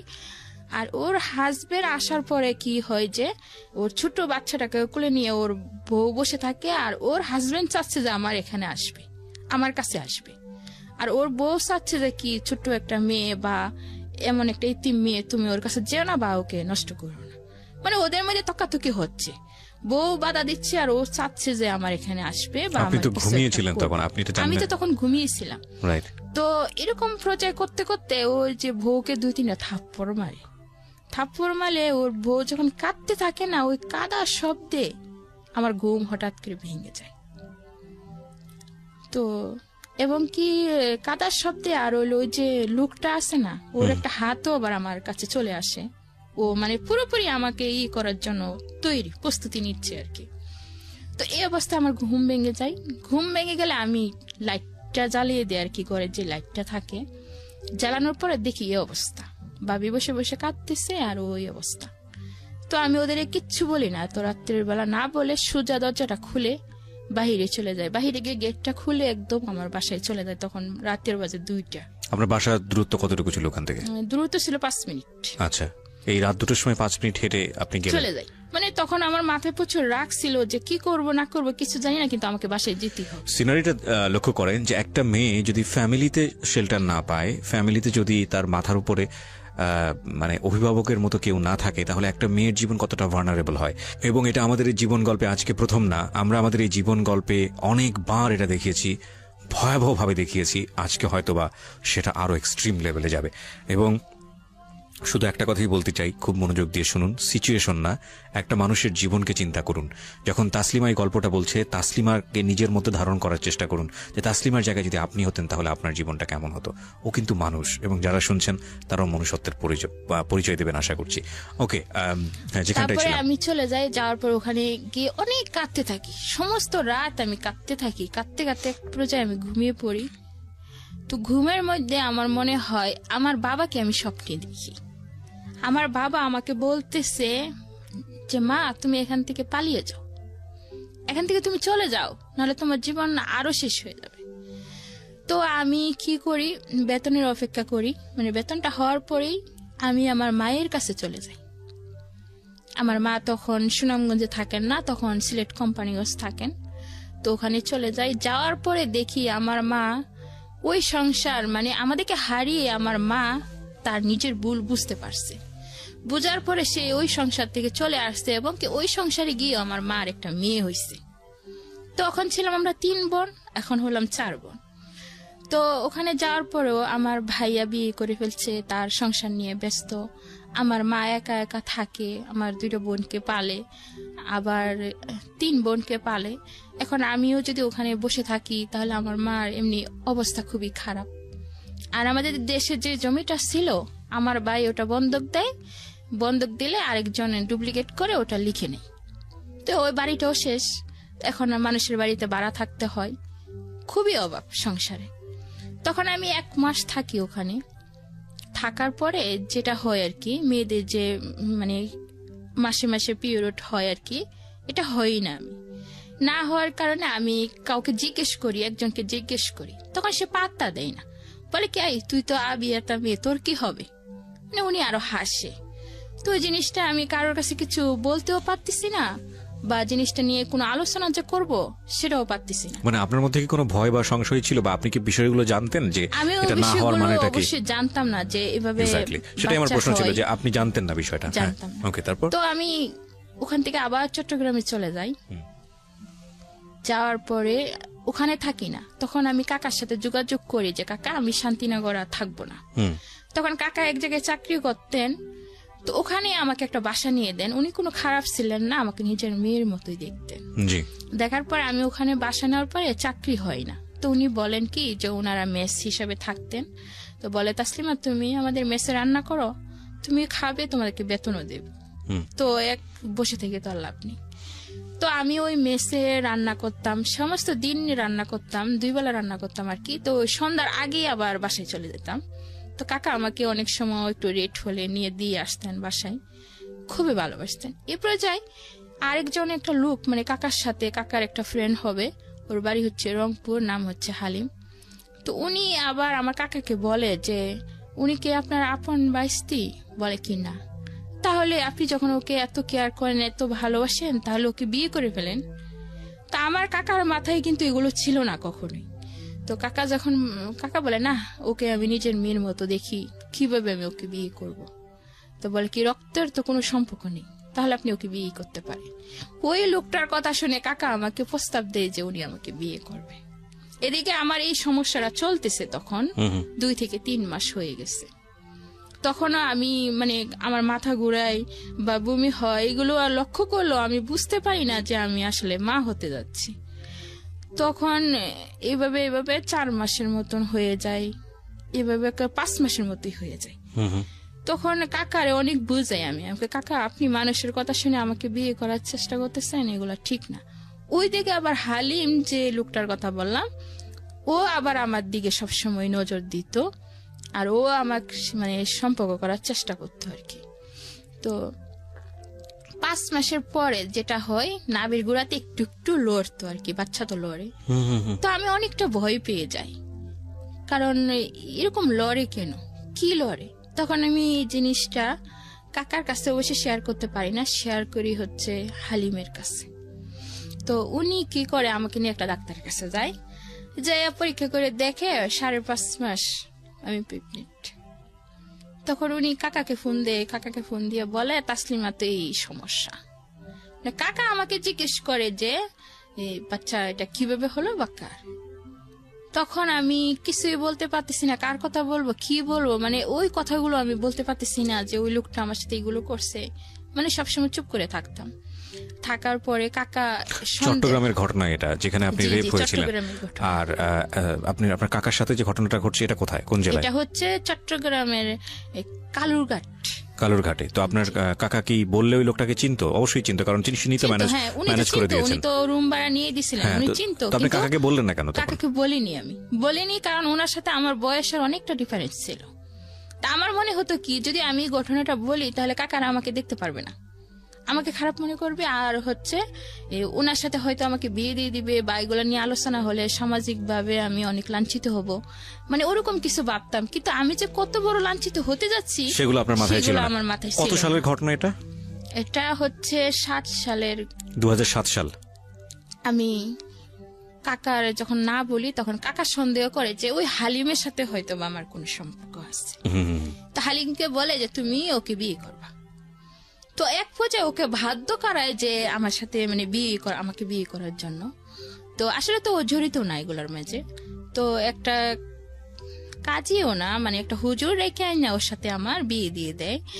এটা বিয়ে কিনা আমি জানি না, তবে কলমা পড়ায়, তারপরে কবুল পড়ানোর পরে যে কিছুদিন পরে মানে এটা রেজিস্ট্রেশন করা হবে। তখন ওর কাছে টাকা ছিল না। হালিম এটা মেনে নিল? হালিম এটাকে মেনে নিল, মানে আমি একটা অসহায় দেখে ও মন থেকে মেনে নেয়নি, কিন্তু মানুষের চাপে এটা মেনে নিতে সে ও তো বিবাহিত ছিল। বিবাহিত ছিল, দেশের বাড়িতে ওর ওয়াইফ ছিল। তো যখন ও আলাদা একটা রুম নেই, তখন সে আমাকে বলে নীরবে যে তাসলিমা তুমি বলো এটার জন্য কি আমি দায়ী? তো নিজে নিজে চিঠি লেখে মানে আমাকে বলতেছে যে ওই ছেলেটা আমাকে একটা চিঠি দিছে। তো আমি বলতেছি ওই ছেলেটা তোমাকে চিঠি দিবে? আমি বিশ্বাস করি না। আর বাচ্চা মানে 8 মাস গর্ভাবস্থায় আমি। তো তখনও কি বলছিল যে বাচ্চাটাকে নষ্ট করতে ফেলতে? তখন সে বলছিল এক পর্যায়ে যে বাচ্চাটা কি নষ্ট করা যাবে কিনা। তখন আমি বললাম তাকে যে না, আপনি তো ওই জন্য দায়ী না। তো উনি আমাকে জিজ্ঞেস করলো যে কেন তাহলে এগুলো করলে, আমাকে কেন ফাঁসি মেয়ে হিসাবে বা বন্ধু হিসাবে আশ্রয় দেন, আমি আপনার কাছে আশ্রয় খুঁজছি।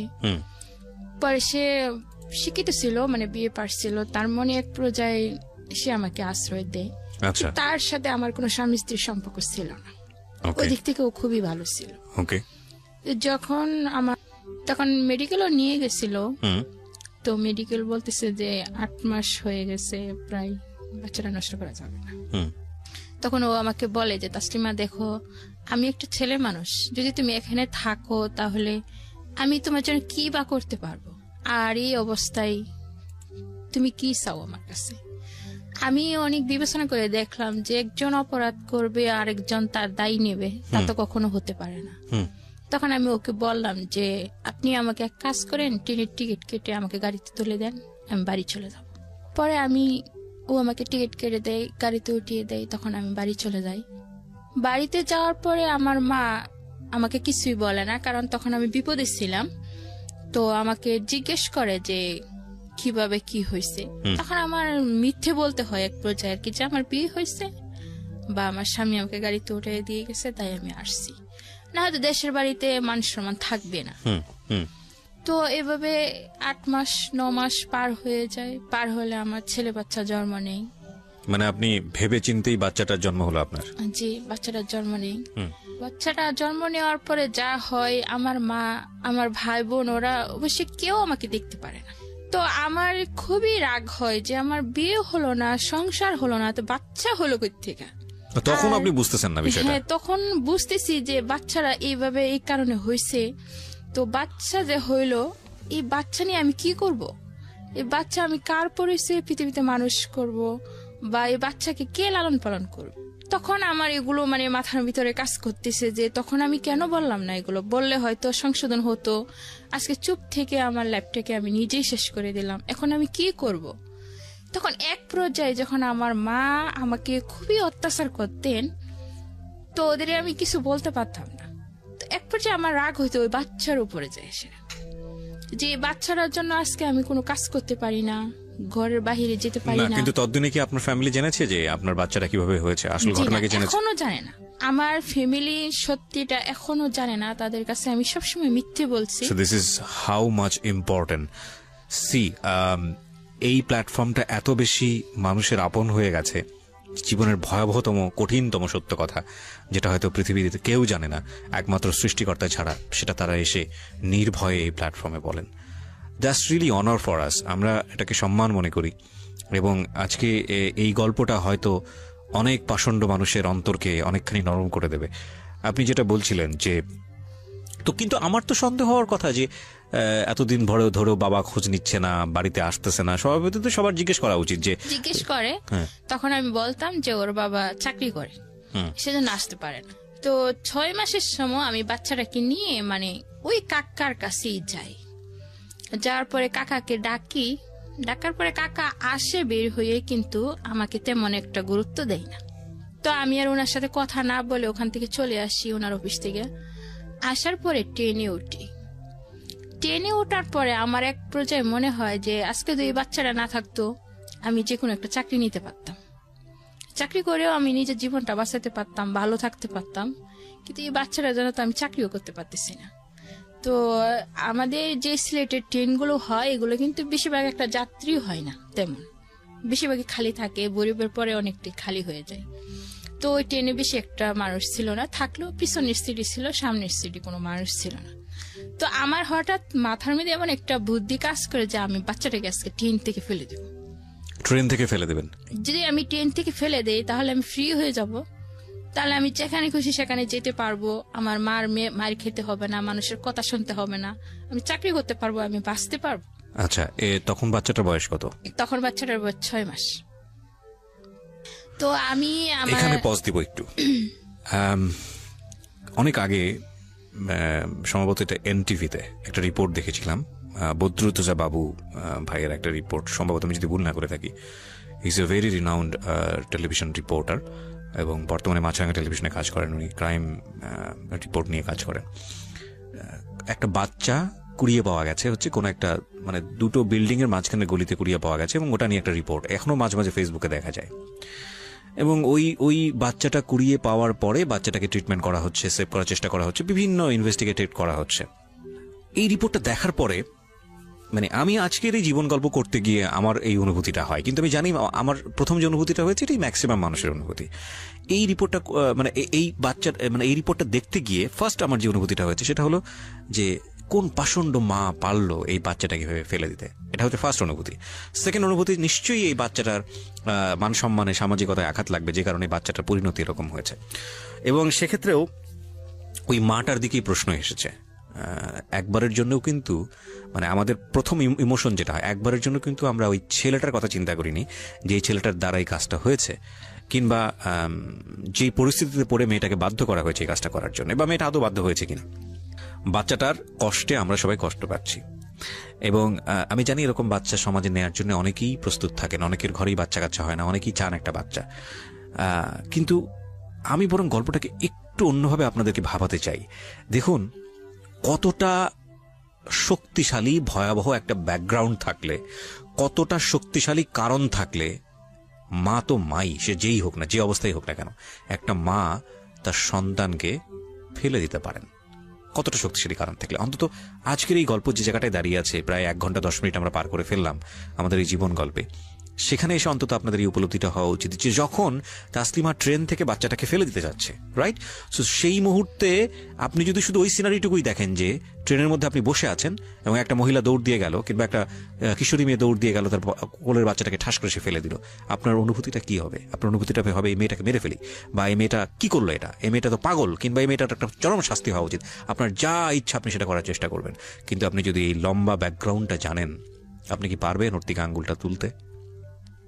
তবুও মানুষ আমরা, কথা হচ্ছে এটাই যে আমরা যেই মানুষ একটা শিশু সন্তানের যত্ন করতে জানে না, সেই শিশু সন্তানের যত্ন যেভাবেই হোক না কেন, জন্ম যেভাবেই হোক না কেন, সেই মানুষ আসলে মানুষ না। আমরা সেই জায়গাটা থেকেই তাসলিমাকে আরো গল্পটা সামনের দিকে এগিয়ে নিতে সুযোগ দিব, দেখি সে কি করেছে। হ্যাঁ, ট্রেনের ভিতরে আপনি বাচ্চাটা ফেলে দেওয়ার প্ল্যান করছিলেন, তারপরে আমি যখন তাকে ফেলে দিতে চাচ্ছি, ঠিক ওই মুহূর্তে ও আমার গলার মধ্যে জড়িয়ে ধরে। তখন আমি কিন্তু ওর দিকটা মানে জানালার পাশে ওকে নিয়ে গেছিলাম। ঠিক যখন ও আমার গলায়তে জড়িয়ে ধরে তখন আমার ওর জন্য খুবই মায়া হয় যে আমি 10 মাস 10 দিন গর্ভে ধারণ করলাম, জন্ম দিলাম, এতদিন পর্যন্ত তাকে আমি লালন পালন করলাম, বুকে দুধ খাওয়ালাম, অবশেষে আমি তাকে ট্রেনের নিচে ফেলে দিব না। তখন আমি ওকে বুকে জড়িয়ে ধরলাম। তো ওকে নিয়ে আমি আবার বাড়িতে ফিরে যাই। আপনার একবারের জন্য চিন্তা হয়নি যে ট্রেনের ভিতরে তো অনেক লোকজন আছে, আপনি ফেলে দেওয়ার পরে কি অবস্থাটা দাঁড়াবে? সেটা তো আর ভাবিনি। তখন তো আমি শুধু এটাই ভাবছি যে আমাকে বাঁচতে হবে, আমাকে ফ্রি করে দেখ, ফ্রি হতে হবে, মুক্ত হতে হবে অভিশপ্ত জীবন থেকে। তো যখন আমি বাচ্চাটাকে নিয়ে বাড়িতে ফিরে যাই তো আবার সে একই অবস্থা, আমার মা অত্যাচার করতে থাকে। আচ্ছা, তখন পর্যন্ত জানে না যে এই বাচ্চাটার আসলে কার ওরসে জন্ম হয়েছে। আমি জানি না যে আজ পর্যন্ত সে জানে কিনা। আপনি যদি সাহসী একটা মেয়ে হতো, আমি জানি না সাহসী কথাটা এভাবে বলা উচিত হচ্ছে কিনা, আপনার কি একবারের জন্য মনে হয়নি যে এই বাচ্চাটা নিয়ে ওই লোকটাকে ফেস করতে, যে না বাচ্চাটা তোমার? ওই সময় কি মনে হতো না, বা সাহস পেতেন না? ওই সময় মনে হতো, কিন্তু আমার পাশে আমি তেমন কাউকে পাইনি। যদি আমার পাশে কোনো এরকম শক্তিশালী মানুষ পেতাম বা ওর বিষয়ে এগুলো বলতে পারতাম। আপনার তাৎক্ষণিকভাবে যেটা করা উচিত ছিল পুলিশের কাছে যাওয়া। রিয়েলিটি প্রিয় শ্রোতা, কারণ অনুষ্ঠানের ফরম্যাটের জায়গা থেকে আমাকে বলতে হবে, এটা নিয়ম। হয়তো আমাদের সবারই আশ্রয়স্থল হওয়া উচিত আমাদের পুলিশ ডিপার্টমেন্ট। আপনি পুলিশের কাছে কেন যাননি? যাইনি। কেন যাননি? যাইনি, তখন আমার মাথায় এগুলো ছিল না। এগুলো ছিল না, যদি থাকতো তাহলে কি যেতেন পুলিশের কাছে? অবশ্যই যেতাম। Okay fine.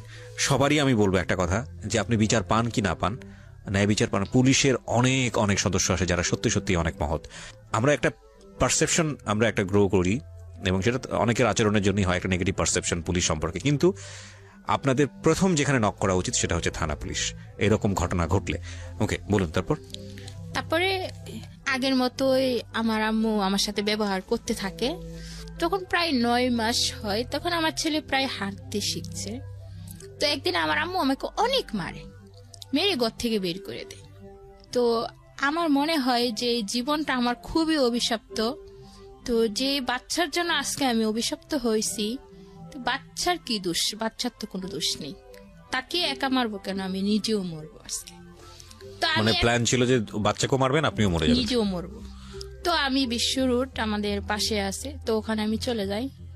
যাওয়ার পর বাচ্চাটা ঘুমিয়েছিল, আমি কোলে নিয়ে, মানে ঠিক গাড়ি আসতেছে, মানে আমি যাচ্ছি, ঠিক ওই মুহূর্তে একটা লোক আমাকে পিছন দিয়ে টেনে ধরে।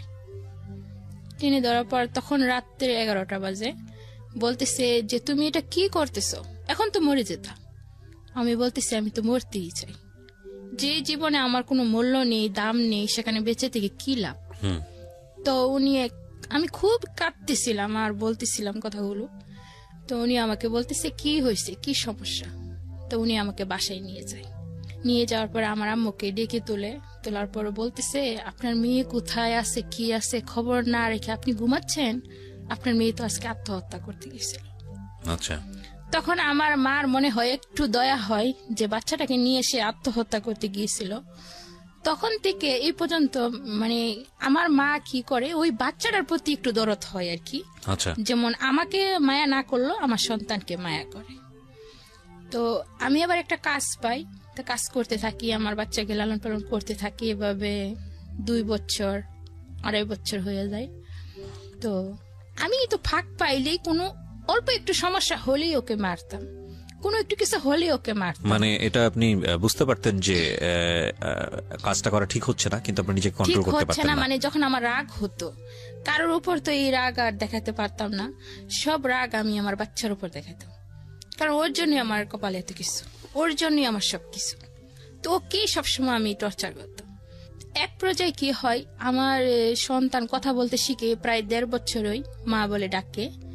তো 2.5 বছরের সময় সে আমাকে বলে যে আম্মু তুমি চলে যাও। কোথায় যাব বাবা? তুমি গিয়ে চাকরি করো, দেখো না নানি মামা তোমাকে মারে বকে। যেদিন আমার এই 2.5 বছরের বাচ্চা আমার কষ্টটুকু বুঝতে পারলো, সেই দিন থেকে আমি ওকে বুকে টেনে নেই। তারপর থেকে আমি কোনো দিন ওর গায়ে আঘাত করি না। যে আমি যাকে এত অবহেলা করলাম, যাকে এত কষ্ট দিলাম, আজকে সেই 2.5 বছরের বাচ্চা আমার কষ্ট বুঝতে পারলো, যে এখানে থাকলে আমার কষ্ট হচ্ছে। ও নিজের কষ্ট না ভেবে আমার কষ্টের কথা ভাবলো, যে মাকে ছাড়া থাকতে ওর কষ্ট হবে সেটাও সে ভাবেনি কখনো।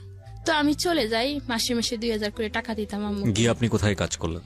আমি প্রথমত ঢাকা টঙ্গী আসি আমার চাচাতো বোনের জামাইয়ের সাথে। ওনারা মানে ওনার মেয়ে ঢাকায় থাকতো, ওখানে এসে চাকরি নিয়ে এভাবে চাকরি করতে থাকি আর আমার ছেলেকে লালন পালন করতে থাকি। এক পর্যায়ে আমার ছেলের বয়স প্রায় 4 বছর। তখন আমি বাড়িতে ব্যাক করি আমার ছেলের জন্যই। ব্যাক করার পর আমার যে ভাইটা ছিল উনি আবার মারা যায়। তো উনি মারা যাওয়ার পরে যেটা হয় আর কি, ঘরের ভিতরে কোনো টাকা পয়সা বেশি একটা থাকে না। তো আমার মা রাগ করে আমাকে বলে যে আমার ছেলেটা না মরে যদি তুই মরতি। তা আমার অনেক কষ্ট লাগে যে আমার মা আমার মৃত্যু কামনা করলো, আমি এখানে আর থাকবোই না। তো আমি ভাইয়া মরা 43 দিনের দিন আমি ঢাকায় ব্যাক চলে আসি আমার এক বান্ধবীর সাথে যোগাযোগ করে। আসার পরে যা হয়, আমার বান্ধবীর এখানে একটা পাত্র আছে। তো ওরা বলে কি তোর জীবনটা কি এভাবেই চলবে, তোর কি বিয়ের সাথে দরকার নেই বা সংসার দরকার নেই? তো আমিও নিজের থেকেও ভাবি যে আমারও তো সংসারের প্রয়োজন আছে, বিয়ে হওয়ার দরকার আছে। তো বলে কি একটা ভালো পাত্র আছে, যদি তুই কিছু মনে না করস তাহলে ওর কাছে তোকে বিয়ে দিয়ে দে। তা আমি বলি ঠিক আছে, ওকে আমার দেখতে হবে বা উনিও আমাকে দেখবে। তো উনি আসার পরে বলে যে ওনার স্ত্রী মারা গেছে। ওনার একটা ছেলে একটা মেয়ে আছে, তো ওনার ওয়াইফ লাগবে বা উনি বিয়ে করবে। তো ওনাকে দেখে আমারও পছন্দ হয়, গাড়ির ড্রাইভার ছিলেন, ডিস্ট্রিক্ট গাড়ি চালাতে। উনি কি জানতো যে আপনার এরকম একটা অতীত আছে, আপনার একটা ছেলে আছে? অতীতের কথা বলিনি, কিন্তু বলছি যে আমার একটা বাচ্চা আছে, ছেলে বাচ্চা আছে। কিভাবে হয়েছে সেটা আপনি বলেননি? না, সেটা বলিনি। বলছি যে আমার আগে বিয়ে হয়েছিল, আমার কাছে ভালোই ছিল, মানে উনি আমাকে ভালোবাসতেন, ঠিক আছে, সংসারটা ভালোই চলছিল। তো ওখানে আমি আবার প্রেগনেন্ট হয়ে, মানে বাচ্চা কনসিভ করেন আপনি? হ্যাঁ, কনসিভ করি। তার মধ্যে আমি আবার জানতে পারি যে ওনার দেশের বাড়িতে বউ বাচ্চা আছে। মানে উনি ছেড়ে দেননি? ছেড়ে দেননি, মানে রাখা অবস্থায় উনি আমাকে বিয়ে করছে। আচ্ছা। ওখানে 3টা মেয়ে আছে, একটা ছেলে আছে। জানার পরে আমি তো পুরোপুরি ভেঙে পড়ি। তো বাচ্চার আমার 3 মাস, ওই সময় আমার বোন আসে, মানে সিলেট থেকে ঢাকা বেড়াতে আসে। তো ওকে নিয়ে একটু ঘুরতে যাই। তা আমার স্বামী চট্টগ্রাম থেকে ঢাকা গাড়ি চালাইতো, তো চট্টগ্রাম থেকে বাসায় ফিরে। তো আমার একটু জ্বর আসে হালকা, আসার পরে আমি কিছু ট্যাবলেট খাই। খাওয়ার পরে রাত্রে আমার স্বামী আসলে তার সাথে একসাথে বসে ভাত খেতে বসি আর কি। যে ফ্লোরে আমি ভাত খেতে বসি, মানে ভাত খেয়ে উঠে যাওয়ার পরে মানে পুরা ফ্লোর একদম রক্তে ভরে যায় আর কি, ব্লাডে ভরে যায়। আমার স্বামী ভাবে হয়তো আমি ওষুধ খেয়ে বাচ্চারা নষ্ট করে ফেলি। আচ্ছা। তো ও আমাকে বারবার জিজ্ঞেস করতে পারে, তাসলিমা এটা হলো কি করে? আমি বলতেছি আমি তো কিছু জানি না। তুমি কি খাইছো? নিশ্চয়ই তুমি কিছু খাইছো। আমার ওষুধগুলো চেক করতে থাকে। তো ওষুধগুলো চেক করে দেখে না, ওই ধরনের কোনো ওষুধ খাইনি। তো রাত্রে এক পর্যায়ে আমার পেটে প্রচন্ড ব্যথা হয়। তো আমি ঘুমিয়ে পড়ি, মানে সকাল ও ব্যথা, খুবই প্রচুর ব্যথা, কাঁদতে থাকি। আর ও সকাল, আমার স্বামী সকাল 5টা বাজে উঠে কোথায় জানি চলে যায়। তো ওকে আমি ফোন দেই, কি ব্যাপার, তুমি কোথায়, বাসায় আসবে না? ঠিক আছে আমি আসতেছি। তো আসে, এসে দেখে আমি খুবই কান্না করতেছি। তো আমার মাথায় হাত বুলিয়ে দিয়ে বলছে, তাসলিম কি হয়েছে, তুমি কান্না করতেছো কেন? তুমি ডাক্তারের কাছে নিতে হবে, তুমি কি ডাক্তারের কাছে যাবা? আমি কো হ্যাঁ যাওয়ার তো দরকারই। ও আবার কি করে, আমার এই অসুস্থতার সুযোগ নিয়ে ও জামা কাপড় যা কিছু আছে ব্যাগের ভিতরে গুছাইয়ে নিয়ে আর চাকরি ছেড়ে বেতন নিয়ে ওই দিনই সে চলে যায়, আমাকে ফেলে চলে যায়, ওকে আমাকে না বলে চলে যায়। তো ওনার সাথে একজন সহকর্মী, মানে আরেকটা ড্রাইভার বাসায় আসে, আয়সা বলতেছে যে দোকান বাকি, ঘর ভাড়া এগুলো কি দিছে আপনার স্বামী? আমি কই না, 5.5 মাস হয়ে গেছে, তুমি এখন বাচ্চা রাখবা না, এগুলো আমরা নষ্ট করি না, 3 মাসের বাহিরে আমরা কোনো কিছু করি না, এগুলো খুবই খারাপ, যাও এখান থেকে যাও, বাচ্চা নষ্ট করতে পারবে। তো আমার একটাই নেশা ছিল তখন, ও যখন আমি প্রেগনেন্ট ওরা বুঝতে পারে তখন আমাকে চাকরি থেকে বের করে দেয়। তা আমি বাসায় এসে মানে সব ডাক্তারের সাথে, শুধু বড় বড় ডাক্তারের কাছে যে যোগাযোগ করতাম, টাকা নিয়ে নিয়ে যোগাযোগ করতাম যে আমার বাচ্চা আমি নষ্ট করে পারবো। তো একটা গাইনি ডাক্তার মানে আমার সাথে ওয়াদাবদ্ধ যে উনি পারবে, 3000 টাকা নিয়ে কন্ট্যাক্ট করে আমার সাথে। ওনার বাসায় আমি যখন যাই তখন উনি আমাকে দেখে টোটালি মানা করে দেয়, পারবে না। তো এভাবে চৌরাস্তায় একটা বড় ডাক্তার থাকে স্বাস্থ্য ক্লিনিকে, ওই ডাক্তারে যাই। উনার সাথে আলাপ আলোচনা করার পরে মানে এইভাবে ঘুরতে করতে 7 মাসের উপরে চলে যায়। আচ্ছা। তো উনি বলে কি, দেখো তাসলিমা, তুমি এই বাচ্চাটা নষ্ট আমরা ঠিকই করতে পারবো, কিন্তু দেখা যাচ্ছে কি তোমার তো ঢাকা শহর কেউ নেই, এবং কি টাকা পয়সার অনেক প্রয়োজন আছে, এমন আছে তুমি বিনা চিকিৎসায় মারাও যেতে পারো। তার সাথে ভালো হবে কি, তুমি বাচ্চারা যখন তোমার চাই না তুমি কাউকে দান করে দাও, তাতে তুমি নিজেও বাঁচবে, বাচ্চাটাও বেঁচে থাকবে। তো ওনার কথা শোনার পরে আমি বাসায় এসে নিজেও ভাবতে থাকি যে ঠিক তো, উনি যা বলছেন অবশ্যই ভালোই বলছেন। তো আমি একজনকে বলি যে কেউ যদি বাচ্চা নেই তাহলে আমি তাকে বাচ্চাটা দান করব, মানে আমার বাচ্চা পেটে থাকা অবস্থায় আমি চলে যাব। ঠিক ওই মুহূর্তে একটা মহিলাকে আমি শেয়ার করছিলাম কথাগুলো যে আমি বাচ্চা দিয়ে দিব। উনি আসে বলে কি, তাসলিমা তোমাকে কামাল নামের একটা লোক ডাকতেছে। তো আমি ওনার বাসায় যাইলে উনি আমাকে জিজ্ঞেস করে কিভাবে এরকম হলো, আমি সব বিস্তারিত বলি। বলার পরে উনি বলে কি, বাচ্চাটা আমার কাছে একটা স্যার আছে, স্যারের তো বাচ্চা কাচ্চা নেই, উনি বাচ্চাটা নিবে। উনি আবার আমার বাড়িওয়ালাকে এসে বলে দেয় যে মেয়েটাকে তাড়াবেন না, মেয়ের কোনো সমস্যা হোক আমরা দেখব। তো আমি থাকতে থাকি। তো আমার খাওয়া দাওয়া খরচপাতি যা কিছু আছে ওনারা দেয় আমাকে। এভাবে ওনারা আমাকে আলট্রাসাউন্ড করার টাকা দেয়, আমি যাই আলট্রাসাউন্ড করি। আলট্রাসাউন্ড করলে ধরা পড়ে কি মেয়ে হবে শুনে ওদের মনটা জানি কেমন হয়ে যায়। লাস্ট পর্যায়ে এসে ওরা মানা করলে, যাদের কাছে মানা করে যে কামাল, ওনারা বলে কি এখন তো লাশ পর্যায়ে, বাচ্চা হওয়ার প্রায় ডেট, এখন যদি মহিলাটাকে মানা করি যে তোমার বাচ্চা কেউ নিবে না, যদি কোনো সমস্যা হয়, তো ওনারা আর আমাকে বলে না বইলা ওনারা মনে মনে এটা ভাবেছে যে যত টাকা পয়সা লাগুক আমরা দিয়ে মেয়েটাকে সহযোগিতা করব। আমি যে বাড়িতে থাকতাম এই বাড়িওলি আবার মানে উনি যে করে যাতায়াত করেন আর কি জজ করে, তো উকিলে নাকি একটা বাচ্চার দরকার। তো উনি আবার আমাকে বলতেছে যে আমার বাড়িতে বাচ্চা মানে অন্য কাউকে দিয়ে দিবে, অথচ আমি জানি না। আমার উকিলে একটা বাচ্চা চাইছে অনেক দিন ধরে আমার কাছে, বলছে কোথাও পাইলে খুশ বলার জন্য। পরে ওনারা আবার কিভাবে জানি ওনার সাথে যোগাযোগ করে, কইরা উকিলের সাথে যোগাযোগ করে। উকিলে ফোনে বলে ঠিক আছে বাচ্চা আমরা নেব, ছেলে হোক বা মেয়ে হোক কোনো সমস্যা নাই। তো সাইজ সিজার করে বাচ্চাটা হয়। আমি একদম অসুস্থ হয়ে পড়ি। অসুস্থ হওয়ার পরে আমি মানে চোখ বন্ধ রাখা অবস্থায় শুনতে পারতেছি যে সিস্টাররা ডাক্তাররা বলাবলি করতেছে যে বাচ্চারা দেখতে শুনতে বেশ সুন্দর, মোটা ঠোঁটা, মানে 3 কেজি 90 গ্রাম হয়েছে। এরকম বাচ্চা কি ওর হয় না সহজে। তো আমার খুবই মানে তাকে দেখতে ইচ্ছে করতেছে, কারণ তারা যখন বলাবলি করতেছে যে বাচ্চাটা অনেক সুন্দর, তখন আমি চোখ খুলে আমি আমার মেয়ের দিকে তাকায় দেখি সত্যি অনেক সুন্দর।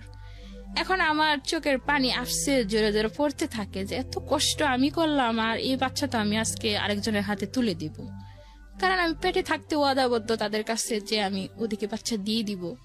এখন তো বাচ্চা দেখে আমার খুবই মায়া লাগতেছে, আমি সন্তান কি করে তাদেরকে দিয়ে দিব। তো ওদের কে জানি মারা যায়, ওরা আর সেদিন আসতে পারে না।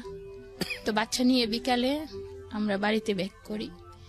ব্যাক করার পর একটা খালি রুমে মানে কার্টুন বিছাইয়া আমাকে থাকতে দেওয়া হয়। আমি ওই রুমে থাকি আমার বাচ্চাকে নিয়ে। এমন একটা লোক নাই যে আমার কাপড়গুলো কেউ ধুয়ে দিবে বা আমার বাচ্চাটাকে একটু কোলে নিয়ে বসবে। তো সমস্ত রাত বাচ্চাকে এই শরীর নিয়ে দুধ গরম করে আনিয়ে খাওয়াই, আবার ওকে কোলে নিয়ে বসে থাকি। আবার পরের দিন সকালে নিজের কাপড় চোপড়, বাচ্চার কাপড় চোপড় ঠান্ডা পানি দিয়ে আমি দোয়ার পরে ওরা আসে না, নিতে আসে না। তো এইভাবে তখন আমার শরীরে অনেক শক্তি ছিল, কোথায় থেকে আসছিল তা আমি জানি না, মনে হয় আল্লাহ পাকে দিছিল আমার মেয়েকে যত্ন করার জন্য। তো মেয়ের দিকে তাকিয়ে থেকে শুধুই কাঁদতে থাকি যে এত সুন্দর মেয়ে হলো আমার, আজকে আমি কি করে অন্যের হাতে তুলে দিব এই মেয়েকে। তো এক পর্যায়ে কি হয়, ভাত দিলে আমি ভাত খাই না, কাঁদতে কাঁদতে আমার চোখ মুখ সবকিছু ফুলে যায়। তো ওনারা এভাবে 3 দিন পরে বুকে দুধ আসে, ওকে আমি দুধ খাওয়াই। তো বাচ্চার প্রতি আমার মায়া ভরে যায়, বাচ্চাকে দিতে ইচ্ছে করে না।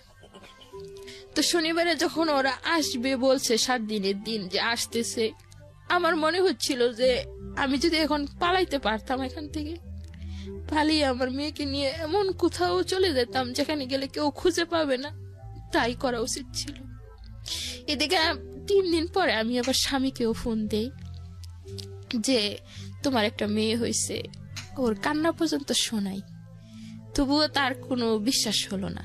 ওরা যখন আসে তখন আমি বলি যে মেয়ের তো বাবা আছে, বাবাকে আপনারা একবার ফোন করেন। ফোন করার জন্য আমি রিকোয়েস্ট করি। তো উকিল নিজে ফোন করে, তারা অনেক মানুষ আছে, 2-3 জন গাড়ি নিয়ে আসে। তো ফোন করার পরে উনি বলে কি যে তাসলিমা নামের কাউকে আমি চিনি না। তো ওনারা লাউড স্পিকার দিয়ে আমাকে শোনায়, বলে যে তুমি কার জন্য এই বাচ্চা রাখার চেষ্টা করতেছো, বাচ্চার মায়া করতেছো, ও তো তোমাকে চিনি না, কালকে বলবে কি বাচ্চা আমার না, তখন তুমি কি করবে?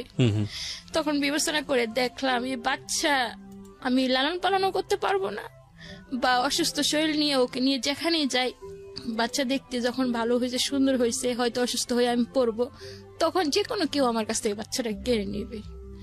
তো এর সাথে ভালো আমি ওদেরকে দিয়ে দিই।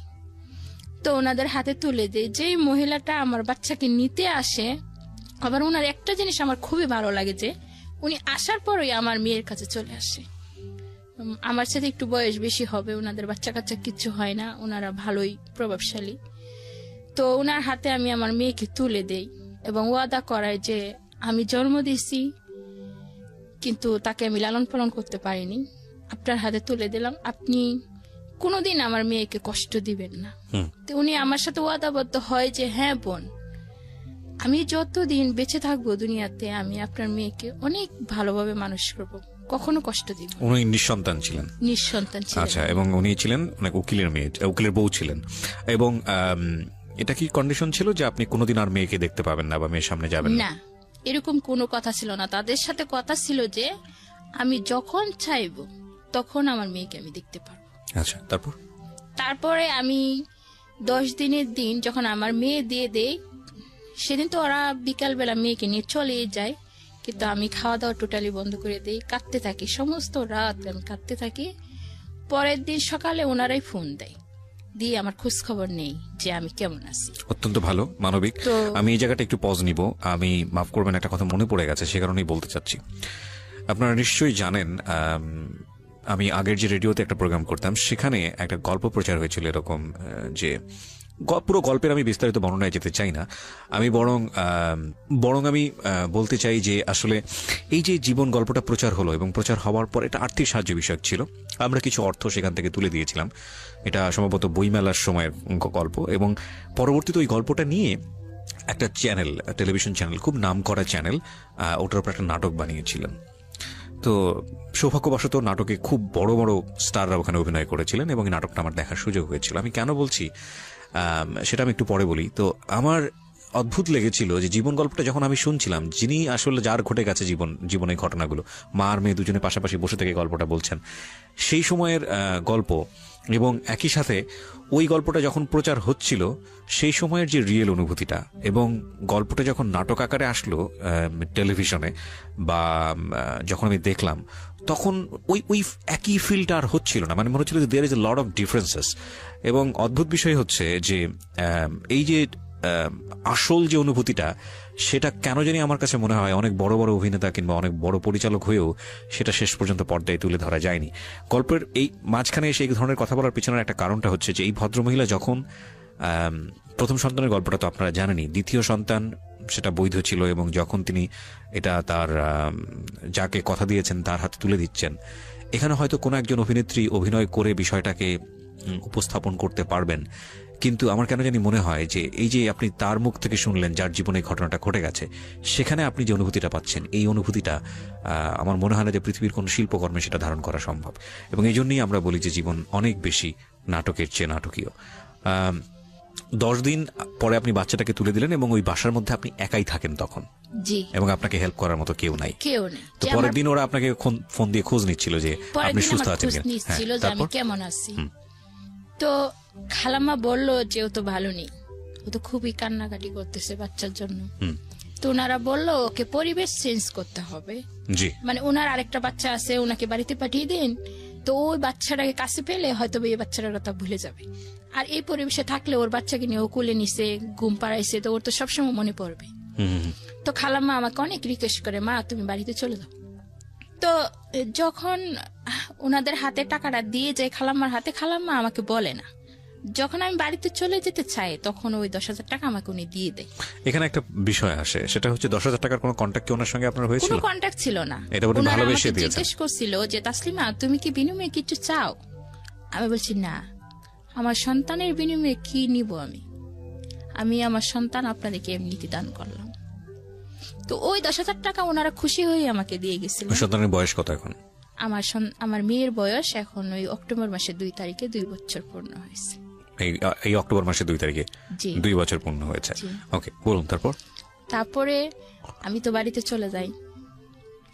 যাওয়ার পরে যা হয় আর কি, আমার সমস্ত শরীরে পানি এসে যায়। হ্যাঁ, আমি একদমই ওখানে গিয়ে মৃত্যু সজ্জায়। তো আমার মা আমাকে দেখে, মানে উনি ঠিকই বুঝতে পারে যে কোনো একটা তো অবশ্যই হয়েছে। তো আমি কারোর সাথে কথা বলি না। তো আমার মা আমাকে জিজ্ঞেস করে যে মা তোমার কি হয়েছে? তো আমি আমার মায়ের কাছে কিছুই লুকাই না, সবকিছু খুইলা বলি।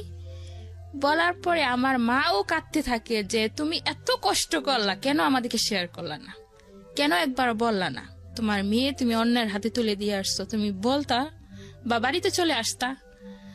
তো বললাম যে আগের বাড়ি তো আসছিলাম, এক্স্যাক্টলি, তখন তো আমার যে কষ্ট হয়েছিল ওই পরিমাণ কষ্টের কারণে তো এখন আমি আসিনি। রাইট, ছেলেটাকেই তোমরা যেভাবে নিয়েছো, এরপরে যদি একটা মেয়ে নিয়ে আসতাম তাহলে তো সেটা আরেকটা, তোমরা আমাকে ঘর থেকে বের করে দিতে। রাইট। তো আমার আম্মু আর কিছুই বলে না।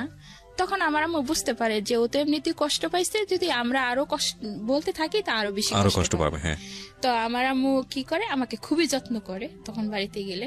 আর ওই 10,000 টাকা আমি নিয়ে আম্মুর কাছে দিয়ে দিই।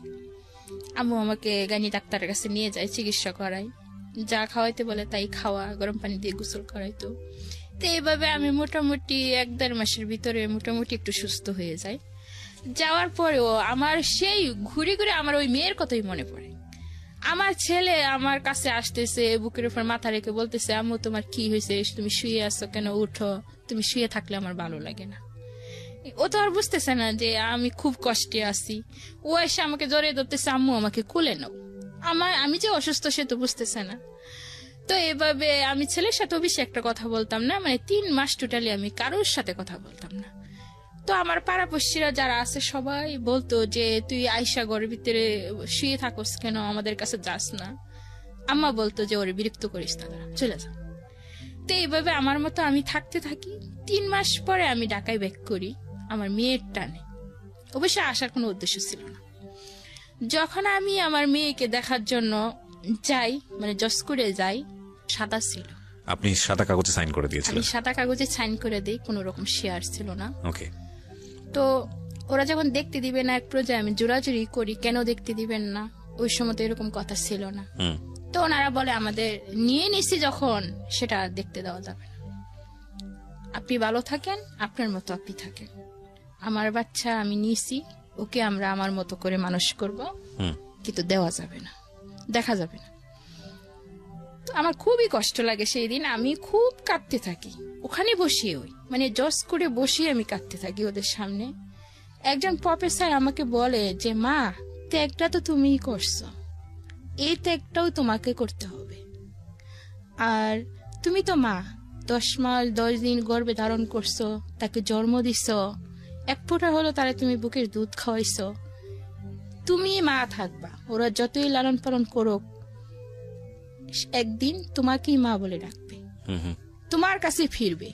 তুমি আশা ছাইরো না, আশা রাখো মনে, আশার আলো একদিন ঠিক জ্বলবে। তো ওনার কথা শুনে আমার খুবই ভালো লাগে। যে যাই হোক, সেদিন আমি ওখান থেকে চলে আসি, কিন্তু বারবার আমি ওদের কাছে যেতে থাকি। আমি কিছুতেই আমি আমার মেয়েকে বলতে পারি না, এখনো পারি না। যখন তার এই চেহারা আমার চোখের সামনে বেশি ওঠে বা ওর কথা আমি মনে করি, তখন আমার চোখ দিয়ে আশ্রা পানি ঝরতে থাকে। আমার মনে হয় যে আমি যদি ওকে সামনে পেতাম, যে আমার বাচ্চারা কোথায় আছে, আমি যদি সেই ঠিকানাটা জানতাম যে আমার বাচ্চারা কোথায় আছে, ওরা আমাকে ঠিকানাও দিচ্ছে না বা বলতেছেও না। তো ওরা শুধু অফিসের ঠিকানা দিচ্ছে, আমি অফিসে যাই। আমার মনে হয় যে আমি ওদের কাছ থেকে কেড়ে নিয়ে আসতাম, এবার জেল খাটতে হয় বা ফাঁসি হয় হতো। নিজের বাচ্চার জন্য আমি ফাঁসির দড়িও গলায় পড়তে রাজি ছিলাম, কিন্তু আসলে এরকম কিছু হচ্ছে না। ওরা আমার কাছ থেকে পালিয়ে বেড়াচ্ছে আর আমি ওদেরকে খুঁজে বেড়াচ্ছি। তো সন্তান কি জিনিস, প্রথম সন্তান হয়তো বা আমার অল্প বয়সে হয়েছিল, সেজন্য তার প্রতি এত একটা দরদ ছিল না, এখন আছে। আর আমার মেয়ের প্রতি যে আমার এত টান, এত দরদ, হয়তো বা তাকে অন্যের কুলে তুলে দিছি বলি, ওই তার মায়া বা তার কোনো কিছু আমি বলতে পারি না। সবসময় মনে হয় যে আমি নিঃস্ব হয়ে গেছি। আপনি গল্পের এখন যে জায়গাটায় দাঁড়িয়ে আছেন, সেটা আপনার জীবনের বর্তমান পরিস্থিতি, আমি যেটা বুঝতে পারছি। আপনার প্রথম সন্তানের বয়স কত এখন?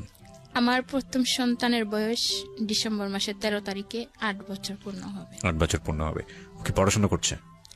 ক্লাস 3-তে পড়ে। ক্লাস 3-তে পড়ে। আপনার দ্বিতীয় সন্তান, যাকে আপনার একবারই তুলে দেওয়ার পরে আর জীবনে কখনো দেখার সুযোগ হয়নি, হয়তো আর কখনো হবেও না, কিন্তু আপনি মা, এবং আপনাকে আমার কোনোভাবেই বোঝানো সম্ভব না। পৃথিবীর এই কঠিন দায়িত্ব কেউই পারবে না, কোনো প্রেজেন্টারই পারবে না, বা কোনো মোটিভেটরও পারবে না, যে একজন মাকে বোঝানো যে না, আপনার সন্তান আপনি দিয়েছেন, সুতরাং ওদিকে আপনি টার্গেট করেন না। কারণ মায়ের এই অনুভূতি, এটা কি, এটা সৃষ্টিকর্তা কি দিয়েছেন, এটা একজন মাই ভালো বলতে পারবেন। আর কি করেন আপনি এখন, এমনি পেশায় কি করেন? আমি আমার ওই বাচ্চারা হওয়ার পর থেকে আমি কোমরে একটা সমস্যা হয়ে যায়, বসে কাজ করতে পারি না, বেশিক্ষণ বসে থাকতে পারি না। তো গার্মেন্টসে চাকরি করতাম আগে, হয়তোবা সেজন্য এই সমস্যাটা হয়েছে। তো অনেক দিনই আমি বেকার ছিলাম। তো ডাক্তার একজন, উনি খুবই ভালো মানুষ। তো ওনার এখানে আমাকে ছোট্ট একটা চাকরি দেয় আর কি, 6,000 টাকা বেতন দেয় মাসে। আমি 8 ঘন্টা 5 ঘন্টা ডিউটি করি ওনার কাছে, টুকটাক কাজ করে দিই। তো ওটার থেকে আমি মনে করেন মাসে 1,000 কখনো 2,000 এরকম আমার ছেলের পড়ার খরচটা দিই শুধু, আর কোনো খরচ দিই না। আমার আম্মু বলছে আমাকে, মানে আমার আম্মা এখন আমাকে খুবই মায়া করেন। আমার ভাইয়া মরে যাওয়ার সময় আমার আম্মুকে রিকোয়েস্ট করে বলে গেছে যে ওর জীবনটার জন্য আমি দায়ী। আমি যদি ওই সময় ওরে টেক কেয়ার করতাম। আপনার মা মারা গেছেন? আমার ভাইয়ার কথা বলতেছি। আচ্ছা, ভাইয়া মারা গেছেন। ভাইয়া মারা গেছেন। আমার ভাইয়া নিজের দোষ নিজেই স্বীকার করলো যে আমি যদি ওকে ওই সময় টেক কেয়ার করতাম, আমার কাছে রাখতাম, তাহলে ওর জীবনটা আজকে এই জায়গায় দাঁড়াতো না। তো ওর জীবন যেভাবে দাঁড়াইছে, ও তো খুব কষ্টেই আছে। তো যেভাবে থাকতে ভালো লাগে ও সেভাবেই থাকবে, তোমরা ওকে কিছু বইলো না। আর যদি পারো ওকে দেখো, ওর সন্তানকেও দেখো। তো আমার আম্মু সেই দিনই আমাকে বলছে যে মা, তুমি যেখানে গিয়ে থাকতে তোমার ভালো লাগে সেখানেই থেকো। মানে আমার এই মেয়েটা হওয়ার পরে তোমার বাচ্চা, মানে ছেলের জন্য কোনোদিনও তুমি টেনশন করো না। আমি যে কদিন পৃথিবীতে বাচ্চা আছি, তোমার ছেলেকে আমি লেখাপড়া শেখাবো এবং বড় করে রেখে যাব। আমি যেদিন মরে যাব সেই দিন তুমি তোমার ছেলের দায়িত্ব নিও এবং তাকে তুমি কাছে নিও, কারণ তখন তো ওকে দেখার মতন কেউ থাকবে না। এটা আপনার মা বলেছে আপনাকে? এটা আমার মা বলছে, এবং আমার মা এখন আমার খুবই টেক কেয়ার করে। যাই হোক, হয়তো খুব কঠিন একটা সময় আপনি পার করেছেন। তো আজকে আপনি যে গল্পটা বললেন, এটা যদি আপনার পরিবার জানে, যেটা আমি প্রথমেই বলছিলাম, এটা একটা রিস্কি গল্প আপনার জন্য। আপনার সন্তানের পরিচয় নিয়ে কিংবা সবকিছু নিয়ে আপনি আজকে সবকিছু, এখানে কোনো কিছু রাগঢাক করেননি, সবকিছু ওপেন করে দিয়েছেন। কি হবে আপনার পরিবার যদি জানে? কোনো সমস্যা কি হবে? আমার পরিবার, আমার ছোট যে 2 বোন বিয়ে হয়েছে, তো সবুজ একটু শিক্ষিত, তারা এফএম শুনে, আমি জানি হয়তো বা শুনতে পারে, কিন্তু শুনলেও তারা বুঝতে পারবে না যে এই গল্পটা। বুঝতে পারুক আর না পারুক, সে জায়গাটা আমি যেতে চাই না। বুঝতে পারার পরেও যদি আপনার সঙ্গে খারাপ আচরণ করে এত গল্প শোনার পরে, তাহলে তাদেরকে নিয়ে চিন্তা করার কোনো সুযোগ নেই, দরকারই নেই। আমি বরং এই জায়গাটায় যেতে চাই যে আপনার সন্তান এখন 8 বছর বয়স, আপনার সন্তান একদিন বড় হবে। আপনার সন্তানের কাছে কি আপনি এই ব্যাপারটা গোপন রাখবেন, নাকি একসময় বলবেন যে আসলে বাবা এইভাবে এরকম ঘটনা ঘটেছিল? কি করবেন? আপনার মন থেকে কি বলেন? আমার সন্তান এখনই আমাকে প্রশ্ন করে যে আমার বাবা কোথায়। একদিন আমার কাছে জিজ্ঞেস করছে যে আমার বাবা কোথায়। আমি বলছি তোমার বাবা মারা গেছে। তখন তার নানির কাছে গিয়ে জিজ্ঞেস করছে, সে একই কথা বলছে। তার ছোট 2 খালাম্মার কাছে জিজ্ঞেস করছে, সে একই কথা বলছে।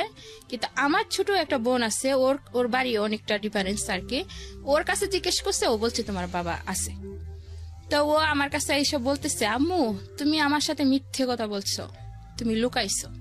কি লুকাইছি বাবা? কই যে আমার আব্বু বেঁচে আছে, তুমি বলছো মারা গেছে। তা আমি বলি, না বাবা, যে তোমার খোঁজ খবর নেয় না, তোমার দায়িত্ব পালন করে না, তোমাকে কোলে নেয় না, আদর করে না, তোমাকে মজা কিনে দেয় না, তোমার সাথে দেখা করতে আসে না, সে তো মরে যাওয়ার মতোই। ফাইন। আপনি বোধহয় গল্পের একটা পর্যায়ে বলছিলেন যে যেই ভদ্রলোক আপনার সঙ্গে এই কাজটা করেছে, তো ভদ্রলোক শব্দটা উচ্চারণ করা ঠিক হলো না। যাই হোক, তো ওনার সঙ্গে বোধহয় আপনি একবার ফেস টু ফেস হয়েছিলেন আপনার বাচ্চা হওয়ার পরে। সেই ঘটনাটা কি ছিল? আমি আমার বাচ্চার 3 বছর হওয়ার পরে আমি ইচ্ছাকৃতভাবে চট্টগ্রামে যাই। যাওয়ার পরে ওনার মুখোমুখি হই। হওয়ার পরে আমি সব বিস্তারিত তাকে খুলে বলি যে আপনার একটু এই পরিস্থিতির কারণে দেখেন আজকে আমার জীবনটা শেষ হয়ে গেছে, এবং আপনার একটা ছেলে সন্তান আমার কাছে আছে বা জন্ম নিয়েছে। আমি তার ছবিও দেখাই তারে।